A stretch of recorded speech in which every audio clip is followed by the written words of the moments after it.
When Officer Laura Bennett's patrol car crashed through the ice into Frost Valley's Black River, she had seconds to live.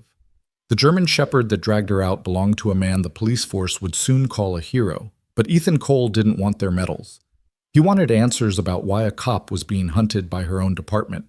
What happened next would expose the biggest corruption scandal in state history and forge an unbreakable bond between three broken souls. Stay with us until the end and comment what city you're watching from so we can see how far this story travels. The temperature had dropped to 14 degrees Fahrenheit by the time Officer Laura Bennett's shift began that Tuesday night. She remembered checking the dashboard thermometer as she climbed into her cruiser, remembered thinking that it was the kind of cold that made your lungs ache with each breath, the kind that turned moisture in your nostrils to ice crystals within seconds of stepping outside.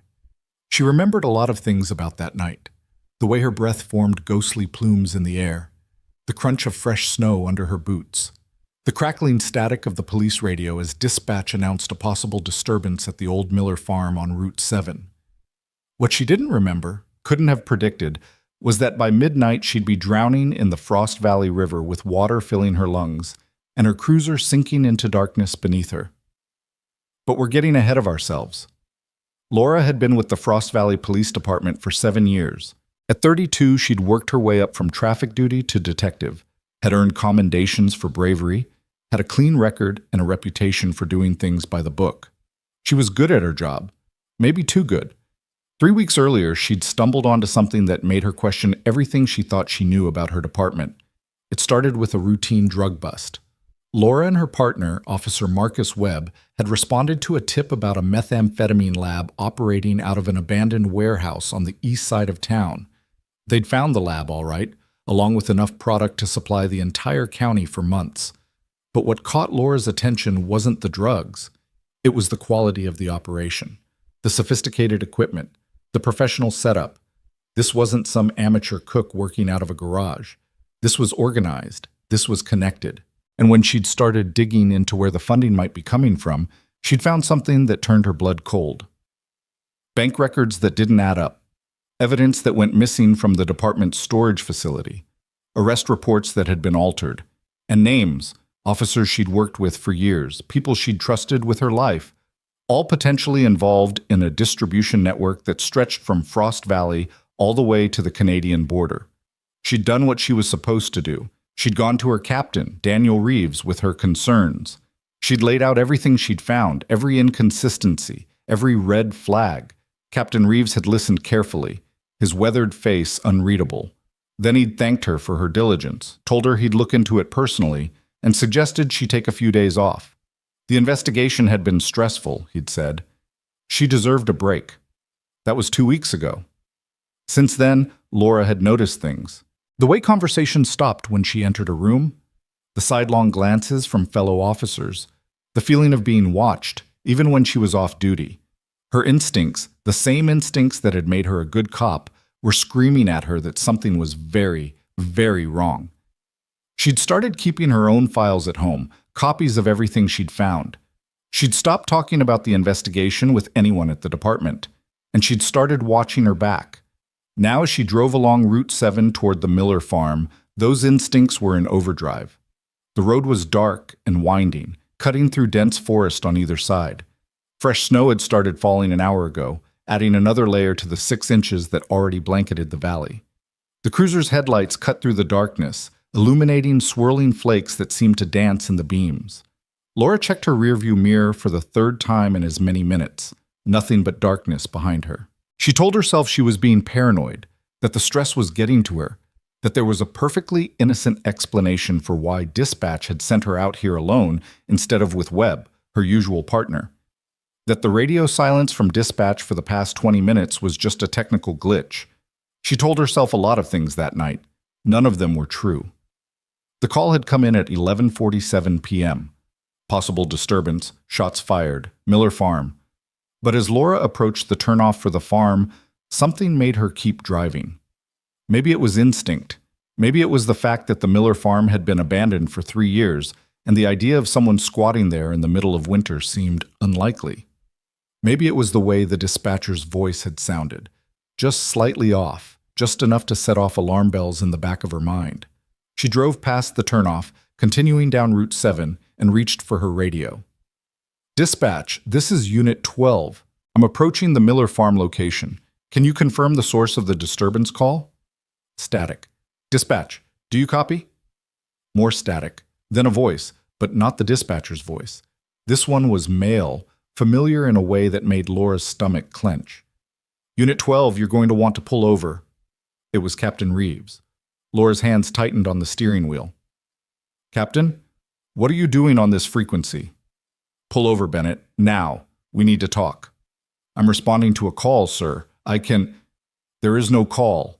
His voice was hard now, dropping all pretense of pleasantness. Pull over. That's an order. Laura's pulse began to race. Through her rear-view mirror, she saw headlights appear behind her, maybe a quarter-mile back. Then another set. They were moving fast, closing the distance. Sir, I don't understand what's... You understand perfectly, detective. The title was like a slap. You've been asking questions, looking at things that don't concern you. I gave you a chance to back off. You didn't take it. The headlights were closer now. Laura could make out two vehicles, dark sedans, not marked police cars. Her mind raced through possibilities, through options. She could try to outrun them, but the roads were icy and she didn't know how many cars they had or where they were positioned. She could try to radio for help, but if Reeves had control of dispatch, who would she call? She could try to reason with him, but the cold certainty in his voice told her that ship had sailed. She made a decision. Instead of slowing down, Laura pressed the accelerator. The cruiser surged forward, engine roaring as she pushed it faster down the snowy road. Behind her, the sedans accelerated to match. That was stupid, Bennett, Reeves's voice crackled through the radio. You're just making this harder on yourself. Laura didn't respond. She was too busy calculating distances, angles, trying to remember the layout of the road ahead. Route 7 followed the river for the next 3 miles before cutting inland. There were a few side roads, old logging trails that might give her a chance to lose her pursuers in the forest. The speedometer climbed, 50, 60, 70 miles per hour. Too fast for these conditions, but she didn't have a choice. The sedans were gaining, their more powerful engines eating up the distance between them. A curve appeared ahead, sharper than Laura remembered. She hit the brakes, felt the anti-lock system pulse under her foot as the cruiser's tires fought for traction on the snow-covered asphalt. The car fishtailed, back end sliding out, and for a moment Laura thought she'd lost it. But her training kicked in. She steered into the skid, eased off the brakes, and the cruiser straightened out just as she entered the curve. The first sedan wasn't as lucky, or its driver wasn't as skilled. Laura caught a glimpse in her mirror of headlights careening wildly as the vehicle lost traction and spun out, ending up facing backward in a snowbank. One down. But the second sedan was still coming, and now Laura could see a third set of headlights behind it. You can't run forever, Reeves said, his voice almost conversational now. I know where you live, Bennett. I know where your mother lives, that little house in Portland, right? How is Margaret doing these days? Still fighting that cancer? Ice flooded Laura's veins, ice that had nothing to do with the temperature. He was threatening her mother. These people, these cops she'd worked with, eaten lunch with, trusted, were threatening to hurt her mother. Something shifted in Laura in that moment. Fear gave way to cold, focused anger. If they wanted to play dirty, fine. But she wouldn't go down without a fight. A side road appeared on her right. Old pine trail, barely more than a dirt track in summer, probably impassable now with the snow. Laura blew past it. Not yet. She needed something better. The cruiser's engine was starting to strain. The temperature gauge was climbing, not dangerously yet, but getting there. She couldn't keep up this speed much longer. Behind her, the second sedan was close now, maybe 50 yards back. In the glow of her taillights, Laura could see 2 figures in the front seat. She didn't recognize them, probably hired muscle rather than actual cops. That was somehow worse. It meant Reeves had resources, organization. It meant this conspiracy went deeper than she'd thought. The radio crackled again, but this time it wasn't Reeves' voice. Target is heading east on Route 7, approaching Riverbend. A different man, younger, reporting their position to someone. We need to stop her before she reaches the bridge. If she gets across, she could make it to the state police barracks. That was useful information. They were trying to contain her, keep her on this side of the river, which meant getting across the bridge was her best bet. Laura pressed the accelerator harder, coaxing every bit of speed she could from the laboring engine. The bridge was maybe 2 miles ahead. If she could just... The third car came out of nowhere. It must have been waiting on one of the side roads, lights off, engine idling. It pulled out directly in front of her, blocking the road, and Laura had maybe 2 seconds to react. She yanked the wheel hard to the right. The cruiser left the road, plowing through a snowbank and into the trees. Branches scraped against the roof and sides with a sound like fingernails on a chalkboard. Laura fought to keep control as the car bounced over hidden rocks and fallen logs, the headlights strobing crazily through the forest.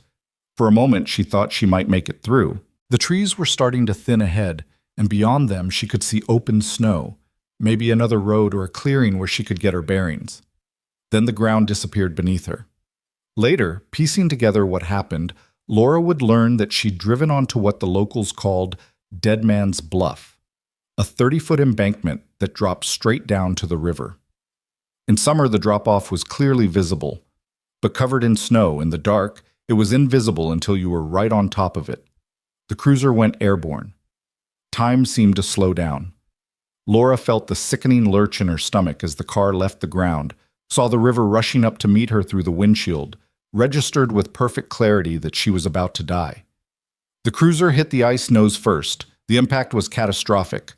The airbag deployed, slamming into Laura's face and chest hard enough to knock the wind out of her. The seatbelt locked tight, cutting into her shoulder and lap.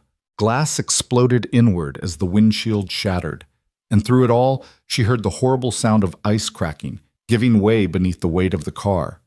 For a moment, just a moment, the cruiser stayed where it was, balanced precariously on the broken ice. Laura, dazed and gasping, tried to orient herself. Blood was running down her face from a cut somewhere on her forehead. Her left wrist throbbed with pain, sprained or broken, she couldn't tell. The airbag was deflating, and through the shattered windshield she could see dark water lapping at the hood of the car. Then the ice gave way completely, and the cruiser began to sink. Water rushed in through the broken windshield with shocking force and even more shocking cold. It was like being hit by a wall of knives, every nerve ending screaming in protest as the river invaded the car. Laura gasped involuntarily and immediately regretted it as freezing water filled her mouth. Training. She had training for this. Water rescue procedures. Stay calm. Don't panic. But training was one thing. Reality, trapped in a sinking car in below freezing water, was something else entirely. Laura's fingers fumbled for the seatbelt release. The water was up to her chest now, and the cold was so intense it was hard to think, hard to make her hands work properly. Everything felt slow, distant, like she was moving through syrup. The seatbelt clicked open. Small victory. But now the water was up to her neck, and the car was still sinking, pulling her down into the black depths of the river. She needed to get out, needed to swim for the surface. But which way was up? In the darkness and the disorienting rush of water, she couldn't tell. The car tilted suddenly, nose pointing down, and Laura found herself looking up at a broken circle of ice above her, the hole the cruiser had punched through. That was up. That was air. That was life. She pushed off from the sinking car, kicking hard, clawing at the water. Her sodden uniform and duty belt dragged at her like anchors. The cold was in her bones now, making her muscles sluggish, making every movement an act of supreme will. Laura's head broke the surface and she gasped, sucking in air that burned her lungs with its coldness. But she'd made it. She was alive. She just needed to get to the shore, get out of the water, get warm. Something grabbed her ankle. For one terrified moment, Laura thought the sinking cruiser had caught her uniform somehow, was pulling her back down. She kicked frantically, twisted around to see what had her. It wasn't the car. It was the current. The Frost Valley River might have looked calm on the surface, but beneath the ice it was still flowing, still pulling everything downstream. And Laura, exhausted and hypothermic and injured, was caught in its grip. She tried to swim for the shore, but the current was too strong. It pulled her away from the hole in the ice, pushed her under the solid sheet that covered most of the river. Laura's gloved hand scrabbled against the underside of the ice, trying to find purchase, trying to push herself back toward open air. But the ice was smooth and her hands were numb, and the current was relentless. Her lungs were burning. She needed to breathe, needed air. But there was only ice above her, solid and impenetrable, and the current was pulling her farther downstream, farther from the hole, farther from any chance of survival. This was it then. This was how it ended.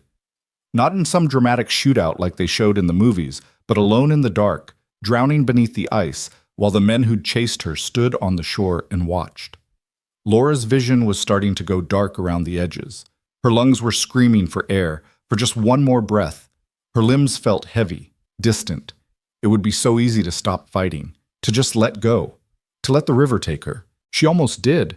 But then, impossibly, she saw light above her. Not the pale glow of the moon through the ice, but bright, focused light. A flashlight beam cutting through the water, sweeping back and forth as if searching for something. Searching for her. Laura didn't know where she found the strength, but she pushed toward that light with everything she had left. Her hand broke through into open air. Somehow, impossibly, there was a hole in the ice here, and she felt something grab her wrist. Not the impersonal grip of the current, but a hand. Human and solid and impossibly strong. Laura was hauled upward with a force that would have hurt if she'd been capable of feeling anything beyond the cold. Her head broke the surface and she gasped, choking, coughing up river water. "I've got you," a man's voice said. "I've got you. Don't fight me." She couldn't have fought if she wanted to. Her body was shutting down, hypothermia stealing the last of her strength. She was vaguely aware of being pulled from the water, of lying on solid ice, of hands checking her pulse, her breathing. Jesus Christ, she's freezing. We need to get her warm. Now. That voice, male, deep, with a slight rasp like he smoked or had spent too much time shouting. Laura tried to open her eyes to see who was speaking, but her eyelids felt like they weighed 100 pounds each. "Dad, is she okay?" A different voice now, younger, frightened, a child. "She will be. Lily, honey, run back to the cabin and get blankets. All of them, and start the fire going, okay? Fast as you can." "Okay!" Footsteps running away through snow. Laura managed to crack her eyes open. Through blurred vision, she saw a man kneeling beside her. He was maybe in his late 30s, with dark hair and a beard that was already frosting over with ice from the river water. He'd taken off his heavy winter coat and was wrapping it around her. "Stay with me," he said, and there was something in his voice, command, certainty, like he was used to giving orders in crisis situations. "My name is Ethan. You're going to be okay, but I need to get you inside and warm, understand? This is going to hurt, but we don't have a choice." Before Laura could process what he meant, Ethan scooped her up in his arms like she weighed nothing and started running through the snow. Each jolting step sent shockwaves of pain through Laura's body. Her teeth chattered so violently she thought they might crack. Her entire body was shaking uncontrollably, her muscles spasming with cold. "I know it hurts," Ethan said, breathing hard as he ran. "But that shivering is good. It means your body's still fighting. Stay with me, officer. That's an order." Through the fog of pain and cold, Laura registered two things. First, that this stranger, Ethan, was carrying her like she was a child, moving through knee-deep snow without even slowing down. Second, that he'd called it an order, military terminology, which meant he'd probably been a soldier. She tried to speak, to ask who he was, what he was doing out here, but all that came out was a wordless moan. "Don't try to talk," Ethan said. "Save your strength. We're almost there." Through the blur of falling snow and darkness, Laura saw a cabin ahead. It was small but well-maintained, smoke rising from a stone chimney, warm light glowing in the windows. A dog was barking frantically, a big dog from the sound of it. The door flew open, and the child, Lily, stood silhouetted against the firelight inside. "I got the blankets, Dad, and I started the fire like you showed me." "Good girl, move back, honey. I need to get her inside." Ethan carried Laura through the door and straight to the fireplace. A German shepherd, the source of the barking, danced nervously nearby, whining. "Ranger back," Ethan commanded, and the dog immediately sat, though his eyes never left Laura. Ethan laid Laura down on a rug in front of the fire with surprising gentleness. Immediately, he started peeling off her sodden uniform jacket. "Lily, close your eyes for a minute, okay?" "Okay, Dad." "I need to get these wet clothes off you," Ethan said to Laura, his voice matter-of-fact but not unkind. Hypothermia protocol. The clothes are trapping cold water against your skin. You'll warm up faster without them. I'm going to leave your undergarments on for modesty, but everything else needs to come off. Do you understand? Laura managed a tiny nod. She knew he was right. This was basic cold water survival. Get out of wet clothes, get warm, prevent hypothermia from progressing to the point of organ failure. Ethan worked quickly and efficiently, stripping off her uniform shirt, pants, socks, and boots. His movements were clinical, professional, and Laura was struck by how gentle his calloused hands were. This was a man who knew what he was doing. Once she was down to her undershirt and underwear, Ethan wrapped her in blankets, 3 of them, thick and warm, and positioned her closer to the fire. Lily, you can look now. Come sit with us. The little girl, she couldn't have been more than 6 or 7, appeared at Laura's side, her brown eyes wide with concern. She was wearing pajamas patterned with stars and moons. Is the police lady going to be okay? She asked her father. She will be, Ethan said, thanks to you and Ranger. Ranger found her, Lily explained to Laura. He was barking at the door, and Dad said it was probably just a deer, but Ranger kept barking and barking, so Dad went to check, and Ranger ran down to the river and started digging at the ice, and Dad saw the hole where your car went through, and that's when— Lily, honey, let her rest, Ethan interrupted gently. I need you to do me another favor. Can you heat up some of that soup from dinner? Not too hot, just warm, and bring a mug of it. I can do that. Lily scampered off toward what Laura assumed was the kitchen. Ethan turned his attention back to Laura. He pulled back one of the blankets to check her left wrist, the one that had been throbbing with pain. His fingers probed gently around the joint. Sprained, not broken, I think, he said. We'll wrap it, but it needs to be looked at by a doctor. Your head, too. That cut on your forehead is going to need stitches. How? Laura's voice came out as a croak. She tried again. How did you know what to do? Ethan pulled the blanket back over her. Army medic, 2 tours in Afghanistan. I've dealt with hypothermia before, though usually in the mountains rather than rivers. The principles are the same. That explained the efficiency, the calm under pressure. This wasn't his first time saving someone's life. Laura's shivering was starting to ease slightly as the warmth from the fire penetrated the blankets. Feeling was returning to her extremities, painful, prickling feeling, but feeling nonetheless. That was good. That meant no frostbite. Thank you, she managed. You saved my life. Thank Ranger. He's the one who found you. I just did the heavy lifting. The German shepherd, hearing his name, thumped his tail against the floor but didn't move from his sitting position. I got the soup, Lily returned, carefully carrying a mug. I tested it, and it's not too hot. Perfect. Here. Ethan took the mug and held it to Laura's lips. Small sips, don't gulp it. The soup was chicken noodle, simple and warm, and the most delicious thing Laura had ever tasted. Each swallow sent warmth spreading through her chest. What's your name? Lily asked, settling cross-legged on the floor beside Laura. I'm Lily Rose Cole.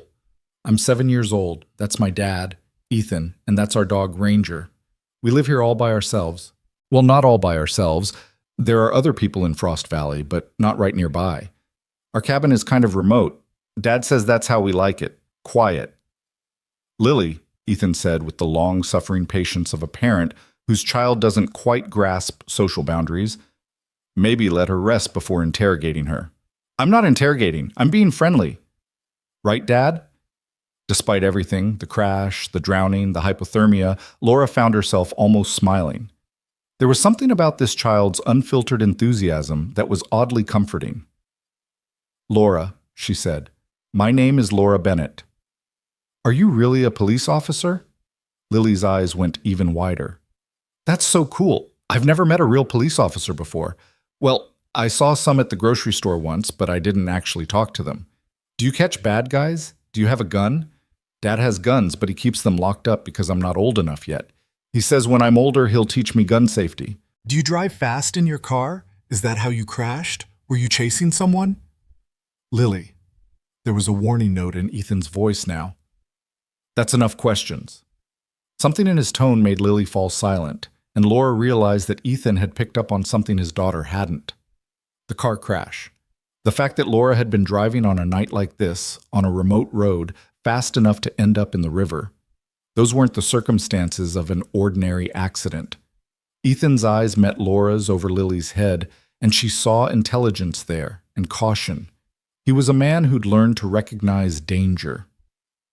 "Lily, honey, why don't you go get ready for bed?" Ethan said. "It's late." "But Dad, we have a guest. We can't—" "Bed. Now. You can see Officer Bennett in the morning." Lily pouted but obeyed, trudging toward a doorway that presumably led to her bedroom. She paused at the threshold. "I'm glad Ranger found you," she said to Laura. "I'm glad you're okay." Then she was gone, leaving Laura alone with Ethan and the dog. For a long moment, neither of them spoke. The only sounds were the crackling of the fire and the wind outside the cabin. Finally, Ethan stood and walked to the window, peering out into the darkness. "You want to tell me what really happened out there?" he asked quietly. Laura closed her eyes. She was so tired. Her body ached, her head throbbed. All she wanted to do was sleep. But sleep wasn't safe. Not yet. "How much did you see?" she asked. "I saw your car go into the river. I saw you swimming under the ice. And—" he paused. "I saw headlights on the bluff. 3 vehicles, maybe 4. They stopped at the edge, stayed there for maybe a minute. Then they left." Laura's blood went cold again, and this time it had nothing to do with hypothermia. "They were there?" Her voice came out sharper than she intended. "They saw you pull me out?" Ethan turned from the window, his expression unreadable. "I don't think so. We were downstream from where you went in, around the bend. The trees probably blocked their view, but they were there, yes, looking for something, or someone." He didn't ask the obvious question, who were they, but it hung in the air between them. Laura struggled to sit up, fighting against the weakness in her limbs and the weight of the blankets. She needed to think, needed to figure out what to do next. If Reeves and his people had seen her go into the water, they probably assumed she'd drowned, but they'd want to confirm that. They'd want to find a body. "I need to leave," she said. "I need to— You need to rest," Ethan interrupted firmly. "You just pulled yourself back from hypothermia. You're in no condition to go anywhere. You don't understand. Those people who were on the bluff, they're looking for you. I got that much." Ethan crossed his arms over his chest, a stance that suggested he wasn't going to be moved easily. "What I don't understand is why a police officer is running from what looked like other police vehicles." Laura stared at him. "How did you know they were police?" "The way they moved, the way they parked. I spent enough time working with MPs to recognize law enforcement patterns." His eyes narrowed. "So I'll ask again, what happened out there, Officer Bennett? And don't tell me it was just a car accident." Laura weighed her options. She could lie, make up some story, try to get out of here as soon as possible, but Ethan had saved her life. He deserved the truth. More than that, if Reeves's people came looking, and they would eventually, he deserved to know what kind of danger he might be in.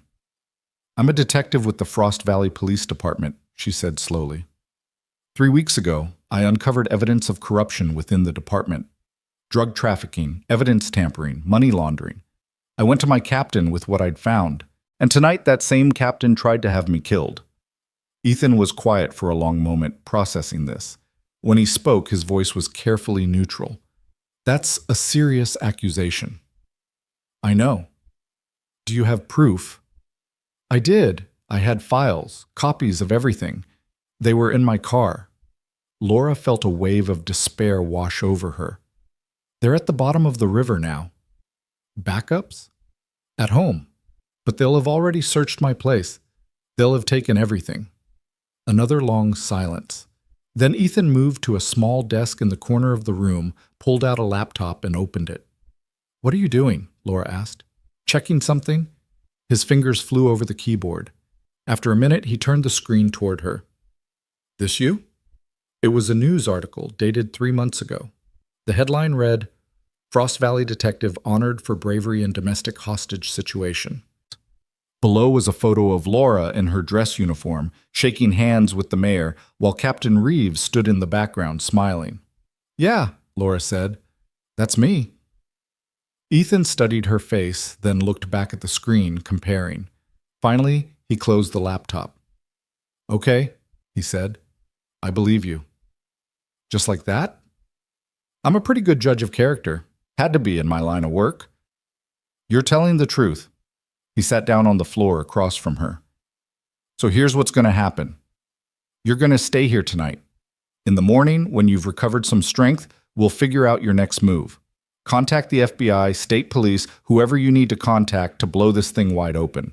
But right now, you need rest. I can't put you in danger. If they find me here, this cabin isn't in my name, Ethan said. I inherited it from my father-in-law after he passed. Far as public records show, it belongs to a trust. Unless your corrupt cops are also expert skip tracers, they won't connect it to me. And even if they did, they don't know you're here. They think you drowned. Laura wanted to argue, to insist that she couldn't risk involving civilians, especially a man with a young daughter. But exhaustion was pulling at her like a physical weight, and the warmth of the fire and blankets was making it hard to think clearly. "Why are you helping me?" she asked. Ethan was quiet for a moment. When he spoke, his voice was soft. "My wife was killed 3 years ago, hit-and-run driver. The cops investigated for maybe a week before deciding it was unsolvable and moving on. I spent months trying to get them to take another look, to actually do their jobs. They didn't want to be bothered." His jaw tightened. "So yeah, I've got some issues with lazy cops, but I don't have any issues with good cops who are trying to do the right thing and getting punished for it. You stuck your neck out. Now, someone's trying to cut it off. That doesn't sit right with me." Before Laura could respond, Ranger suddenly stood up, ears perked forward. A low growl rumbled in his chest. Ethan was on his feet instantly, moving to the window again. His hand moved to his hip, to where a weapon would have been if he'd been wearing his holster, Laura realized. "What is it?" Laura whispered. "Headlights." Ethan's voice was tense. "Coming up the access road." Laura's heart began to pound. "How many?" "2 vehicles, moving slow, searching." He turned from the window. "How much do you trust me, Officer Bennett?" "Under the circumstances? Not much of a choice." "Fair enough." Ethan strode across the room and pulled up a corner of the braided rug Laura was lying on. Beneath it was a trapdoor cut into the floor. "Root cellar. Doubles as a safe room. It's insulated, soundproofed, and opens to a tunnel that leads about 50 yards into the woods.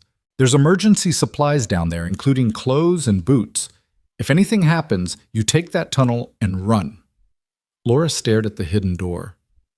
"You built an escape tunnel?" "I told you, I used to be a soldier. Old habits." He hauled the trapdoor open, revealing a ladder leading down into darkness. "Can you climb?" Everything in Laura's body was screaming at her to stay by the warm fire, to rest, to sleep, but survival instinct overrode exhaustion. "I can climb." "Good. Lily's room is right above the cellar. If I need to, I'll get her down to you, but hopefully it won't come to that. Hopefully they're just canvassing the area and will move on." Laura gathered the blankets around her and, moving on shaky legs, made her way to the trapdoor. The ladder was sturdy, and she descended carefully, favoring her sprained wrist. When she reached the bottom, she found herself in a surprisingly spacious underground room. Battery-powered lanterns hung from hooks on the walls, and she could see shelves stocked with canned goods, water, first aid supplies, and other emergency gear. Ethan appeared at the top of the ladder holding Laura's duty belt, which he'd removed with her wet clothes. "You might want this," he said, lowering it down to her. "Your radio and your weapon are probably shot after the river, but better to have them than not." Laura caught the belt, feeling the weight of her service weapon. She pulled it from its holster, ejected the magazine, and checked the chamber. Water streamed out. Ethan was right. The gun would need to be completely disassembled, cleaned, and dried before it would fire again. But it was still better than nothing. "Thank you," she said, looking up at him. "Don't thank me yet. Just stay quiet and stay ready." Ethan began to lower the trapdoor. "And Officer Bennett, if something happens to me, you get Lily out of here. Promise me." "I promise." The trapdoor closed with a soft thud, plunging the cellar into near darkness, broken only by the dim glow of the lanterns. Laura heard the sound of the rug being dragged back into place above her head. Then silence. Laura found a wooden crate and sat down, wrapping the blankets tightly around herself. Her body was still recovering from the hypothermia, still shaking with occasional tremors. But adrenaline was keeping her alert now, keeping her focused. She checked her duty belt. Her radio was indeed dead, water having seeped into the electronics. Her handcuffs were still there, as was her baton and pepper spray. Small mercies. In the cargo pocket of her pants, which Ethan had hung to dry near the fire, was her phone. If it still worked, it might be her lifeline to the outside world. But first, she had to survive the next few minutes. Above her head, she heard footsteps. Ethan moving through the cabin. Then came the sound of the front door opening, and then voices, muffled by the floor and insulation but audible, began filtering down to the cellar. "Evening?" That was Ethan, his voice calm and conversational. "Can I help you, officers?" "Sorry to disturb you this late," a man's voice, unfamiliar to Laura. "We're searching for a vehicle that may have crashed in the area. Black and white police cruiser. You seen anything like that?" "A police cruiser? No, can't say I have. Then again, I've been inside most of the evening. What happened?" "That's what we're trying to figure out." A second voice now, also male. The officer was responding to a call when she went off the radar. "We're worried she might have had an accident given the road conditions." "Huh. Well, I hope she's all right." Ethan sounded genuinely concerned. "Like I said, I haven't seen anything, but I'll keep an eye out." "You live here alone?" The first voice again, and now there was a note of suspicion in it. "Me and my daughter. She's asleep in her room. It's a school night. Mind if we take a look around?" Silence. Laura's heart was hammering so hard she was sure they'd be able to hear it even through the insulated floor. "You got a warrant?" Ethan's voice had changed, gone harder, flatter. "We're not trying to cause trouble, sir. We're just trying to find our fellow officer." "Then you won't mind coming back with a warrant." Ethan's tone left no room for argument. "I'm sympathetic to your situation, officers, but this is private property. You want to search it? Bring me a warrant signed by a judge." "Sir?" "Have a good night, officers."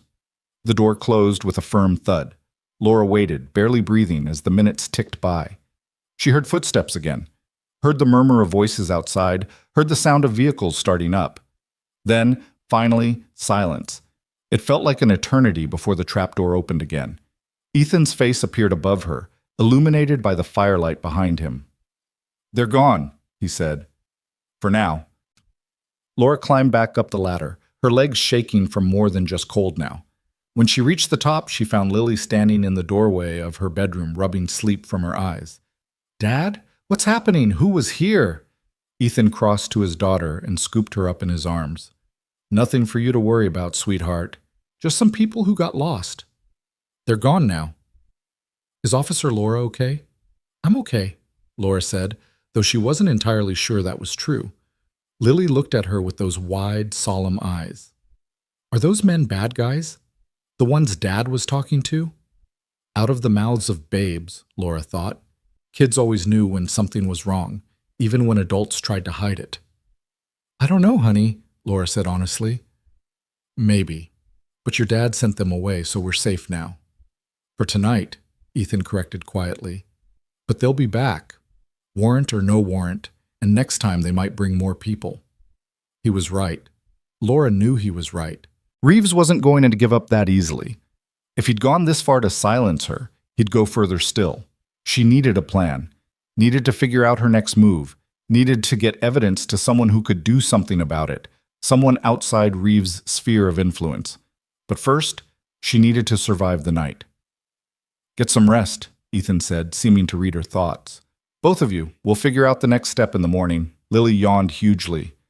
"Can Officer Laura sleep in my room? I don't want her to be lonely."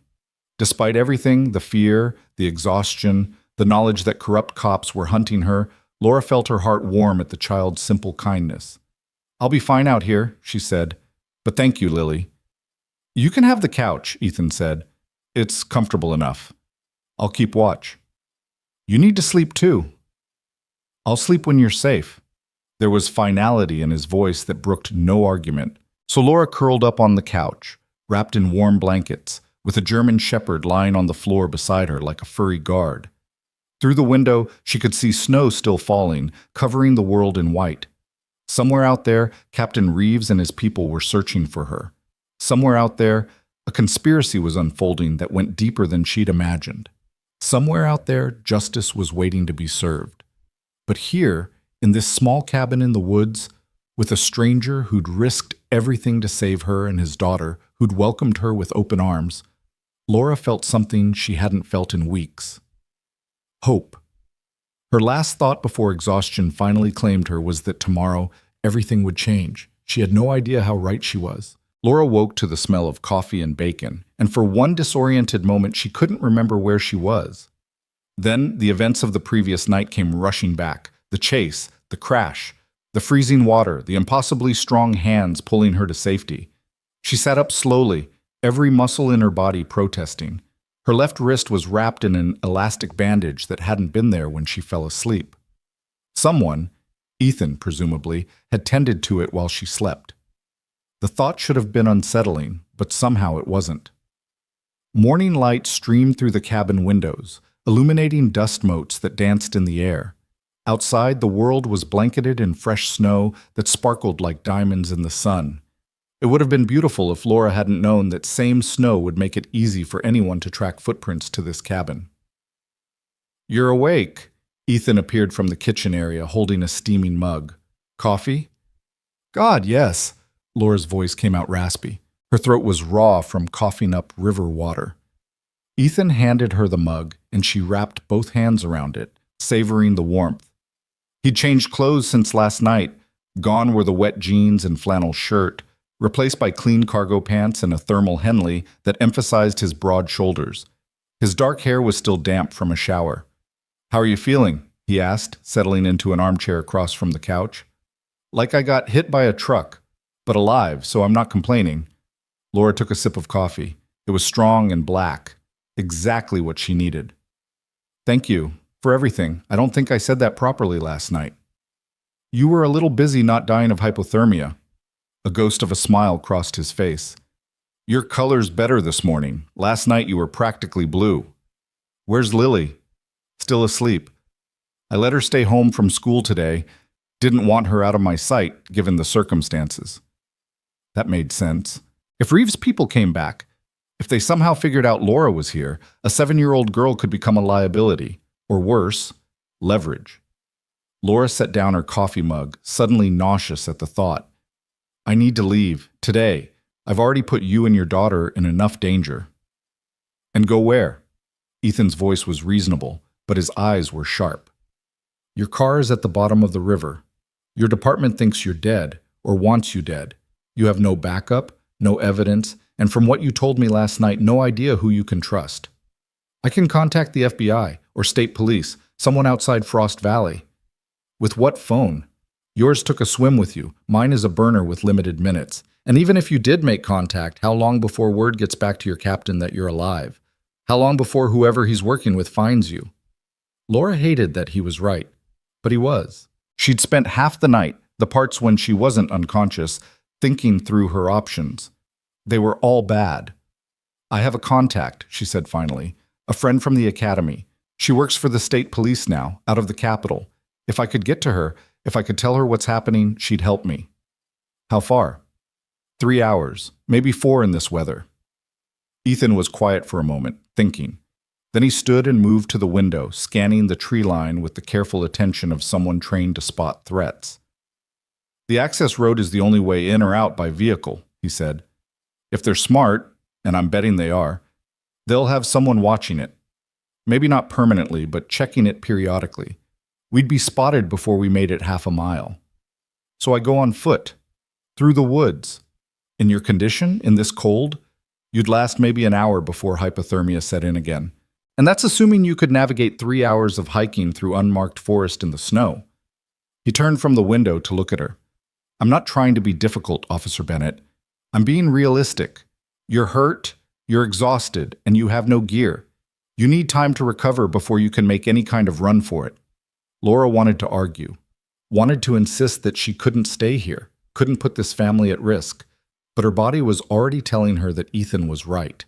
Just the effort of sitting up and drinking coffee had left her feeling drained. "How long?" she asked quietly. "Today. Maybe tomorrow. Let your body recover. Let me see if I can scout out the access road, figure out if they're watching it. Then we'll come up with a plan." It wasn't ideal, but it was better than stumbling into the woods and dying of exposure before she made it a mile. Okay, Laura said, but if they come back, we use the tunnel. You, me, and Lily.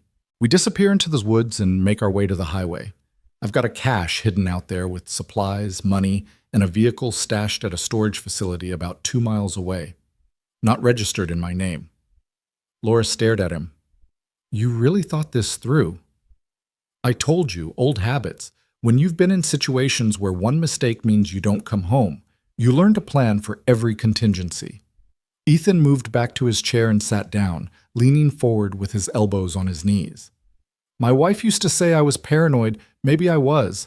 But after she died, after dealing with cops who didn't give a damn about finding the person who killed her, I decided it was better to be paranoid and alive than trusting and dead. There was pain in his voice when he mentioned his wife. Old pain, but still deep. Laura wanted to ask what happened, wanted to know more about the woman who'd married this careful, competent man and given him a daughter with curious brown eyes. But it wasn't her place to pry. I'm sorry, she said instead. About your wife. Ethan nodded once, accepting the condolence without elaborating. Then he stood again. You should eat something. Bacon, eggs, toast. Nothing fancy, but it's hot. You need to keep your strength up. Laura's stomach rumbled at the mention of food. She couldn't remember the last time she'd eaten, probably lunch yesterday before her shift started, before her world turned upside down. She followed Ethan into the kitchen area, moving slowly. Her left leg had a massive bruise on the thigh, probably from the impact when the cruiser hit the ice, and each step sent a dull ache through her hip. Her ribs hurt too, legacy of the seatbelt and airbag. She'd be feeling this crash for weeks. The cabin's interior was small but well organized. The main room served as living room and dining area, with the kitchen along one wall. 2 doors led off to what were presumably bedrooms, and a third door stood partially open, revealing a small bathroom.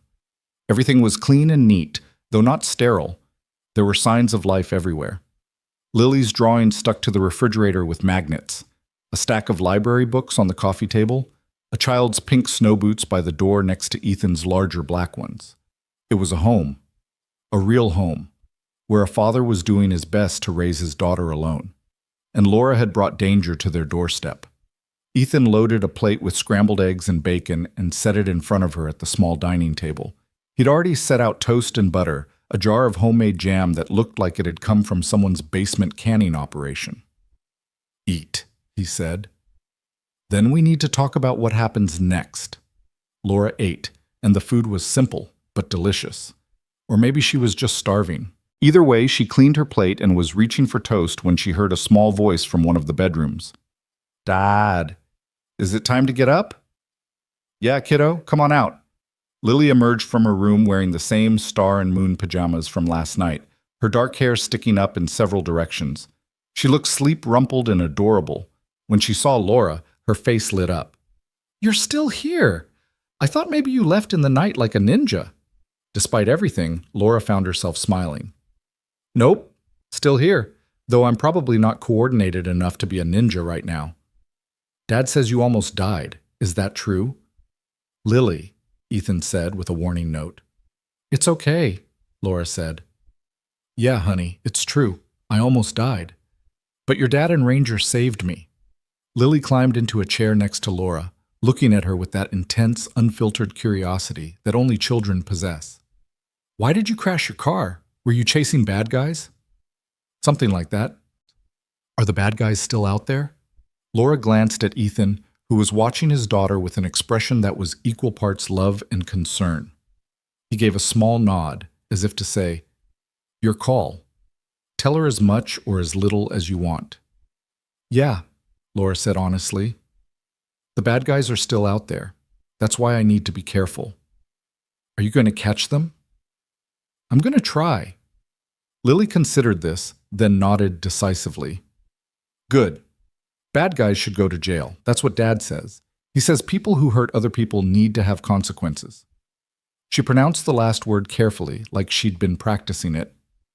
Your dad is a smart man. He's the smartest man in the whole world, Lily declared loyally. He knows everything. Well, almost everything.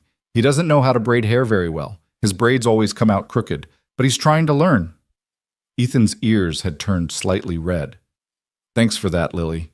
Why don't you go get dressed? You can help me with breakfast dishes. Okay. Lily hopped down from her chair and scampered back to her room, apparently completely unbothered by the fact that there was a strange police officer in her house who was being hunted by bad guys. Once she was gone, Ethan shook his head. Sorry about that. She doesn't really have a filter. She's wonderful, Laura said, and meant it. How long has it been since your wife passed? 3 years this February. Ethan started clearing the breakfast dishes. Car accident, hit and run. Driver was never caught. I'm so sorry. Me too. He ran water in the sink, his back to Laura. Lily was 4, old enough to know her mom was gone, not old enough to really understand death. She still talks about Sarah sometimes, tells me stories about what they'll do when Mommy comes home. Laura's throat tightened. That must be hard. It is, but I don't have the luxury of falling apart. Lily needs me. So I get up every day and I take care of my daughter, and I do the best I can. He turned from the sink and his eyes were fierce. Which is why I need you to understand something, Officer Bennett. I will help you. I will do what I can to keep you safe and help you bring down these corrupt cops. But if it comes down to a choice between your mission and my daughter's safety, Lily wins. Every single time. No debate. Are we clear? Crystal clear, Laura said. And I wouldn't expect anything else. Your daughter comes first. Always. Ethan studied her face for a moment, then nodded. Good. Then we understand each other. Lily emerged from her room wearing jeans and a sweatshirt with a unicorn on it. I'm ready to help with dishes. Then come on, kiddo. You wash, I'll dry. Laura watched them work together, the easy rhythm of a father and daughter who'd learned to be a team. Lily chattered nonstop about her school friends, about a book she was reading, about how Ranger had stolen a piece of bacon off her plate last week when she wasn't looking. Ethan listened and responded, asking questions, laughing at the right moments, fully present with his daughter, even though Laura knew his mind had to be racing with the same concerns that were plaguing her. This was what good parenting looked like. This was a man who'd suffered tremendous loss and somehow found the strength to keep going for his child's sake. Laura felt a fierce determination settle in her chest. She would not let Reeves and his thugs hurt this family. She would not let the corruption that had nearly killed her spread to infect these good people. She would fight, and she would win. After dishes were done, Ethan set Lily up with coloring books at the dining table and gestured for Laura to follow him outside. She grabbed one of his heavy winter coats from a hook by the door. Her own jacket was still damp and reeked of river water. The cold hit her like a slap when she stepped outside, making her gasp. It couldn't have been more than 20 degrees, and the wind cut through the borrowed coat like it wasn't even there. We won't stay out long, Ethan said, but I want you to see the layout. Know your exits if things go south. He led her around the perimeter of the cabin, pointing out landmarks. The access road that wound down the mountain toward the main highway. The tree line where the forest pressed in close. The frozen stream that ran behind the property. The tunnel from the cellar comes out there, he said, pointing to a spot about 50 yards into the woods. It's camouflaged with a fake stump. Even if someone was looking for it, they'd have a hard time finding it. You really did think of everything. I had time. And motivation. He glanced back at the cabin, where they could see Lily's small figure through the window, bent over her coloring books. After Sarah died, after the cops gave up on finding who killed her, I started thinking about worst-case scenarios. What if whoever hit her came back? What if it wasn't an accident but something deliberate? What if I needed to protect Lily from something I couldn't see coming? You think your wife's death wasn't an accident? Ethan was quiet for a long moment. I don't know. The cops said it was a drunk driver, probably someone passing through who panicked and ran. But Sarah was careful. She always looked both ways, even in parking lots. And the damage to her car, it looked like she'd been hit from behind, pushed into traffic. But when I tried to get the police to investigate that angle, they shut me down. Said I was grasping at straws, looking for conspiracy theories because I couldn't accept that accidents happen. Maybe they were right, Laura said gently. Not about shutting you down. That was wrong. But sometimes accidents are just accidents. Maybe. But he didn't sound convinced. Anyway, that's when I started preparing, built the tunnel, Set up the cache in the woods, made sure I had escape routes and backup plans. Sarah used to joke that I never really left the army. She was right. They continued walking the perimeter with Ethan pointing out more details. Where the property line was. Which trees would provide the best cover if they needed to move through the forest. Where the nearest neighbor lived, almost 2 miles away, an elderly man who kept to himself and probably wouldn't notice or care about activity at Ethan's place. "I'm going to scout the access road this afternoon," Ethan said as they headed back toward the cabin. "See if they're watching it. If the coast is clear, maybe we can risk a drive down to the highway tomorrow. But if they're watching, and my gut says they are, we'll need to use the tunnel and go on foot." "I can be ready tomorrow," Laura said. "I just need to rest today, let my body recover." "There's something else we need to discuss." Ethan stopped walking and turned to face her. "Your captain. You said he's part of the drug operation. Do you know how deep this goes? How many people in your department are involved?" Laura thought about the evidence she'd gathered, the names she'd seen in the files. "At least a dozen officers, maybe more. It's hard to say. I didn't get far enough in my investigation to map the whole network. But Reeves is definitely at the center of it. And if he's got control of dispatch, if he can send people after me without it raising red flags, that suggests he has support from higher up, maybe even the chief." Ethan swore softly. "So we can't trust anyone in your department." "No. That's why I need to get to my friend at State Police. She's clean, I'm sure of it, and she has the connections to kick this up to the FBI. What about the evidence? You said it went down with your car." "I have copies at home. But like I said, they've probably already searched my place and taken everything." "What about digital copies, cloud storage?" Laura felt a surge of hope, followed immediately by crushing disappointment.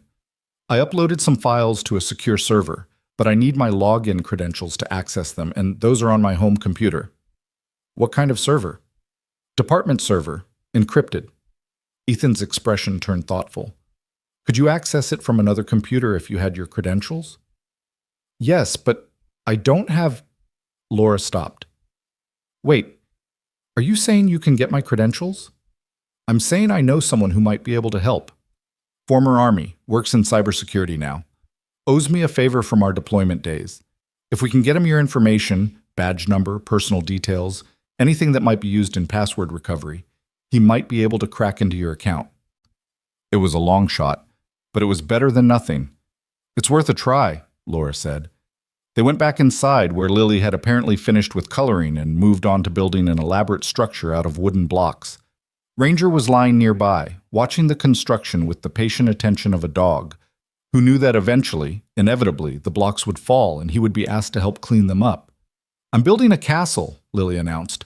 "Want to help, Officer Laura?" "Sure, honey." Laura settled onto the floor next to the little girl, and for the next hour she helped build block castles and listened to Lily's running commentary about which princess lived in which tower and how the dragon was actually friendly and just wanted to be invited to tea parties. It was surreal. Less than 24 hours ago, Laura had been fighting for her life in a frozen river. Now she was playing blocks with a 7-year-old while her father researched escape routes, and her corrupt captain probably had people combing the valley for her body. But there was something healing about it too. Something grounding about this child's simple joy in building and imagining. Lily didn't know about the darkness in the world, about corruption and betrayal, and people who would kill to protect their secrets. In her world, dragons wanted to be friends, and castles had happy princesses, and everything always worked out in the end. Laura found herself hoping desperately that Lily would never have to learn differently.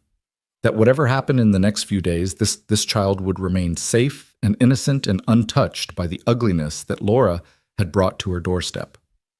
Around noon, Ethan made sandwiches for lunch. As they ate, he laid out his plan. "I'll head down the access road around 2 o'clock. That's when the lunch crowd at the diner in town will be heaviest. If they've got someone watching the road, they might get sloppy, might take a break to grab food. I'll see what I can see, then come back and report." "What about Lily?" Laura asked. "She stays here with you, Ranger too. If anything happens, if anyone comes, tunnel. I remember." "Good." Ethan looked at his daughter. "Lily, honey, I need you to listen very carefully. While I'm gone, Officer Laura is in charge. If she tells you to do something, you do it immediately. No questions, no arguments. Understand? Lily's eyes went wide and solemn. Is this about the bad guys? It's about keeping everyone safe. Can you do that for me? I can do that. That's my girl. Ethan reached over and ruffled her hair. I'll be back in a couple of hours. Probably nothing will happen, but just in case. Laura's stomach was in knots as she watched Ethan prepare to leave. He strapped on a shoulder holster. Laura caught a glimpse of a Sig Sauer P226, the same model she'd carried in the army, and pulled on a heavy winter parka. He grabbed a backpack that looked like it was already packed with supplies. Stay away from the windows, he said to Laura. Keep Ranger with you. He's trained to alert on vehicles and people approaching. If his ears go up and he growls, someone's coming.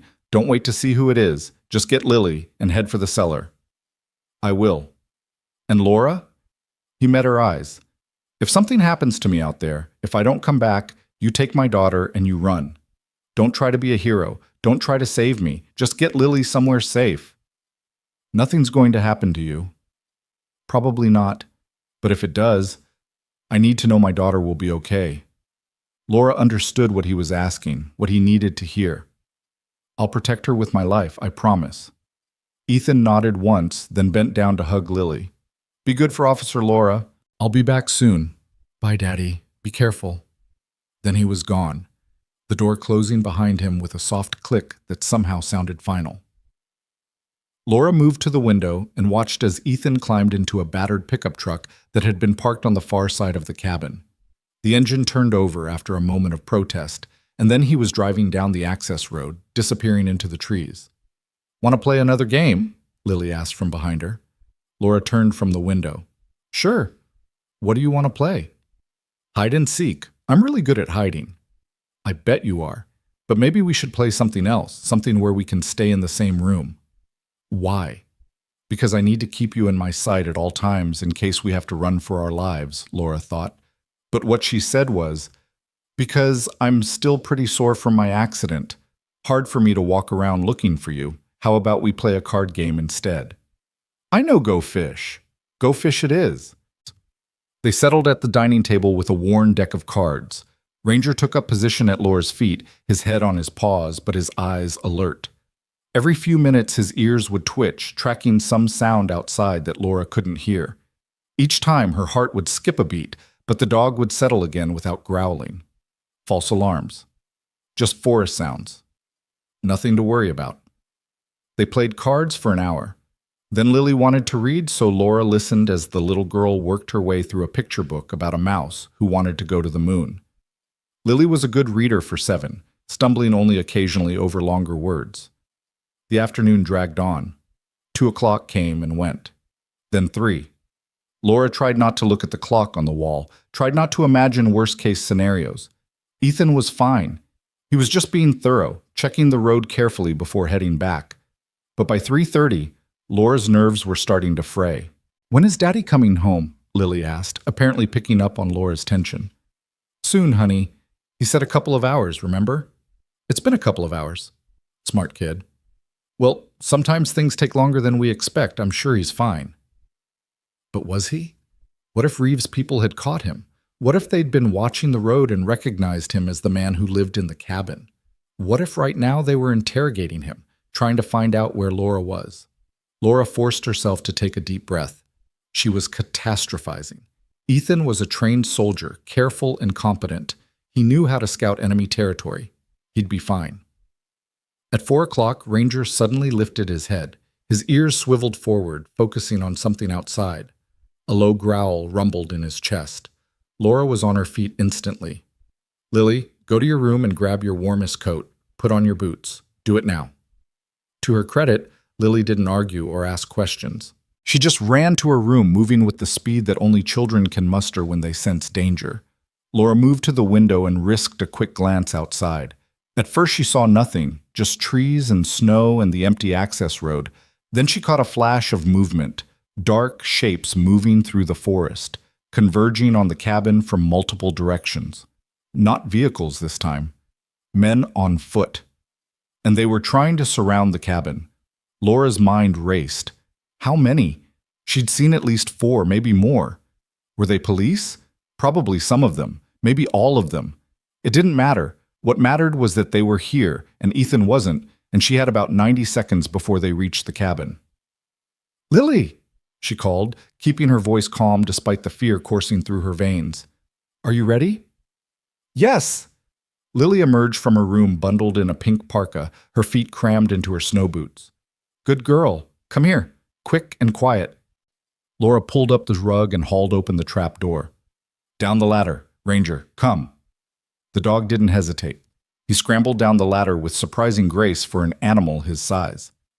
Lily followed, and Laura brought up the rear, pulling the trapdoor closed above them, just as she heard boots stomping up onto the cabin's front porch. In the cellar, illuminated by the battery-powered lanterns, Lily's eyes were huge and frightened. "Is it the bad guys?" "Yes," Laura said. "There was no point in lying. But we're going to be okay. Remember what your dad told you about the tunnel?" Lily nodded. "Good. We're going to use it right now. Stay close to me and stay quiet. Can you do that?" "I can do that." Laura found the tunnel entrance, a section of the wall that swung outward on hidden hinges. Beyond it was a narrow passage, maybe 4 feet high and 3 feet wide, with rough-hewn walls that looked like they'd been carved out by hand. Battery-powered LED strips ran along the ceiling, providing just enough light to see by. Above them, Laura heard the crash of the cabin door being kicked in. Heavy footsteps, voices shouting. "Go," she whispered to Lily. "Crawl as fast as you can. Don't stop until you reach the end." Lily dropped to her hands and knees and started crawling. Ranger went with her, his body pressed protectively against her side. Laura followed, pulling the hidden door closed behind them. The tunnel was cold and claustrophobic, but it was escape. Laura could hear the sounds of the cabin being searched above them, furniture being overturned, doors being slammed open. Someone shouted, "She's not here!" Another voice, this one horribly familiar even through the earth between them. "Then find her! Check the woods! She can't have gotten far!" Captain Reeves. He was here personally, which meant this wasn't just about silencing a loose end anymore. This was about sending a message, about making sure that anyone who even thought about crossing Reeves would know what happened to those who did. They reached the end of the tunnel. Laura pushed open the fake stump. Ethan had been right. It was perfectly camouflaged, and they emerged into the forest. The cold air hit like a physical blow after the relative warmth of the tunnel. "Stay low," Laura whispered to Lily. "Follow me." They moved through the trees, heading away from the cabin. Laura could hear shouting behind them, hear men crashing through the underbrush. They were searching, spreading out in a grid pattern like they'd been trained to do, because they had been trained. These were cops, her fellow officers, hunting her like an animal. Laura's sprained wrist was throbbing, and her bruised ribs screamed with every breath, but she pushed through the pain. They needed distance, needed to reach whatever cache Ethan had hidden in the woods. But where was it? He'd said it was out here, but he hadn't had time to tell her exactly where. How was she supposed to find it when she didn't even know where she was going? Lily tugged on her sleeve. "Officer Laura?" "Not now, honey. We need to keep moving." "But I know where Daddy's hiding spot is." Laura stopped. "What?" "His hiding spot, where he keeps the emergency stuff. He showed me once, in case something bad ever happened. I can take you there." Of course. Of course Ethan would have made sure his daughter knew where the cache was. It was exactly the kind of thorough planning that seemed to define him. "Okay," Laura said. "Lead the way, but quietly." Lily nodded and started moving through the forest with the confidence of a child who'd played in these woods her whole life. She led them on a winding path through the trees, occasionally stopping to get her bearings by looking at landmarks that meant nothing to Laura, but apparently meant everything to her. Behind them, the sounds of pursuit were getting closer. After what felt like an eternity but was probably only 10 minutes, Lily stopped at a massive fallen tree. "Here," she whispered. Laura looked around. She didn't see anything that looked like a cache. "Where?" "Under the tree. There's a hole. You have to move the branches." Laura pushed aside some dead branches and found a hollow space beneath the fallen trunk. Inside was a large waterproof bag. She pulled it out and opened it, and relief flooded through her. Clothes, first aid supplies, energy bars, water bottles, a flashlight, a compass, and thank God, a phone. Not a smartphone, just a basic flip phone, but it was something. And at the bottom of the bag, wrapped in waterproof plastic, was money. A lot of money. Maybe $5,000 in 20s and 50s. Ethan really had thought of everything. Laura was pulling on an extra jacket from the bag when Ranger suddenly went rigid. His hackles raised and a low, warning growl emerged from his throat. Someone was coming. Laura grabbed Lily and pulled her close, her hand automatically going to her duty belt where her useless, water-damaged gun still sat. But there was no time to try to fix it, no time to do anything but prepare to fight with her bare hands if necessary. A figure emerged from the trees, Laura's breath caught in her throat, ready to scream, ready to tell Lily to run. Then she saw who it was. Ethan. He was moving fast, his face grim. When he saw them, relief flashed across his features for just a moment before the hard mask settled back into place. "I heard them hit the cabin on my radio scanner," he said quietly, kneeling beside them. "I came back through the woods, didn't risk the road. Are you okay?" "We're fine," Laura said. "Lily knew where your cache was. She brought me here."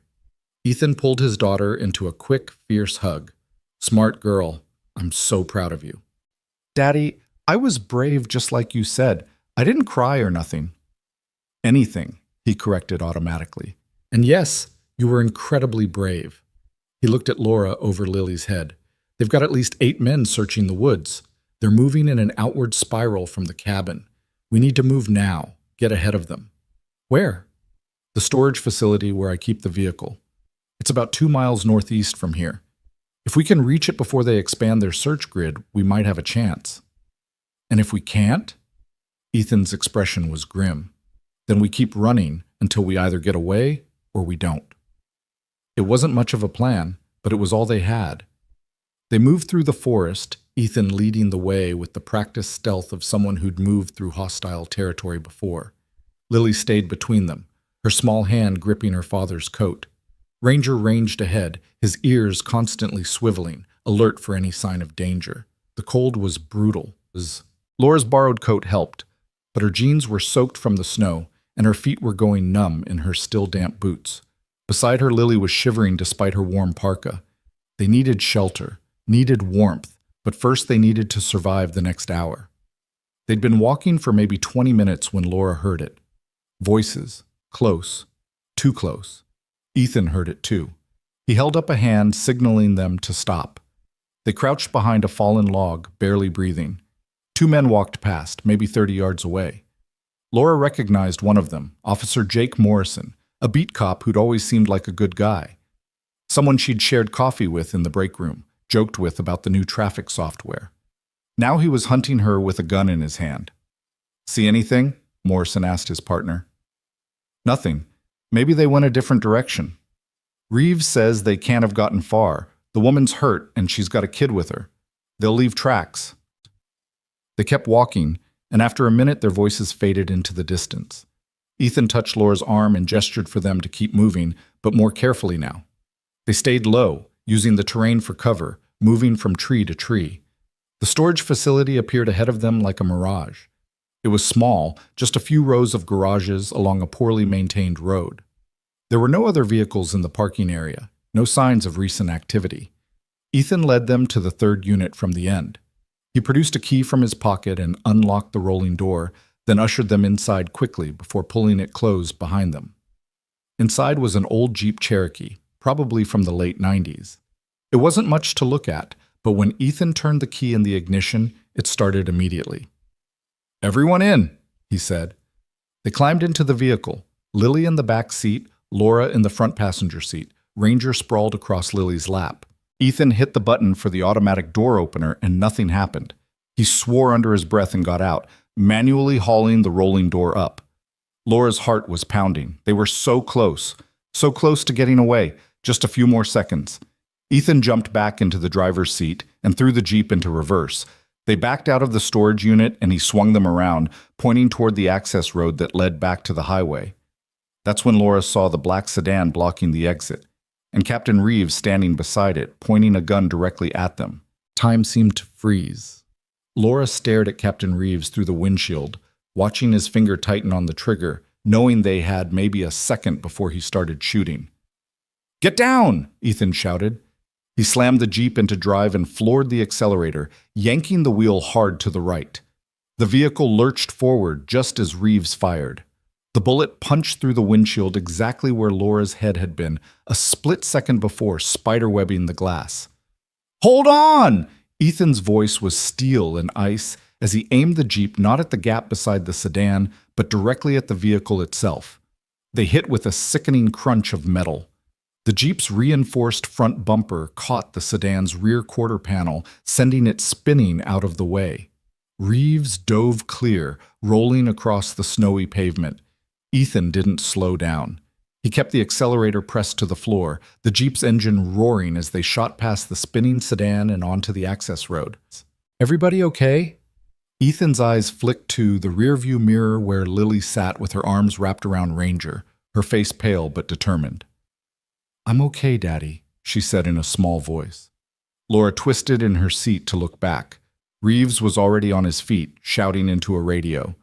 The sedan had stalled out from the impact, but she could see other vehicles in the distance, converging on their position. "They're coming," she said. "I know." Ethan's knuckles were white on the steering wheel as he navigated the winding access road at speeds that were frankly suicidal in these conditions. The Jeep fishtailed around a curve, and he corrected smoothly, never lifting his foot from the accelerator. "How many cars did you see?" "At least 3, maybe more." "The highway's about 2 miles ahead. If we can reach it, we might be able to lose them in traffic." It was a slim hope. The rural highway that ran through this part of Frost Valley rarely had heavy traffic, especially in winter, but it was better than nothing. The Jeep's engine was straining, the speedometer climbing past 60 on a road that shouldn't be taken faster than 35. Trees blurred past on either side. The bullet hole in the windshield let in a constant stream of freezing air that made Laura's eyes water. Behind them, headlights appeared, multiple sets, closing fast. "They're gaining," Laura said. Ethan's jaw clenched, but he didn't respond. He was too focused on keeping them on the road, on navigating the treacherous curves at a speed that left no room for error. Lily was crying now, quiet sobs that she was trying to muffle against Ranger's fur. The dog stayed perfectly still, as if he understood that any movement might distract Ethan at a critical moment. Laura's hand went to her duty belt, to the waterlogged gun that she knew wouldn't fire. Useless. She was useless. A trained police officer, and she couldn't even defend a 7-year-old girl and her father.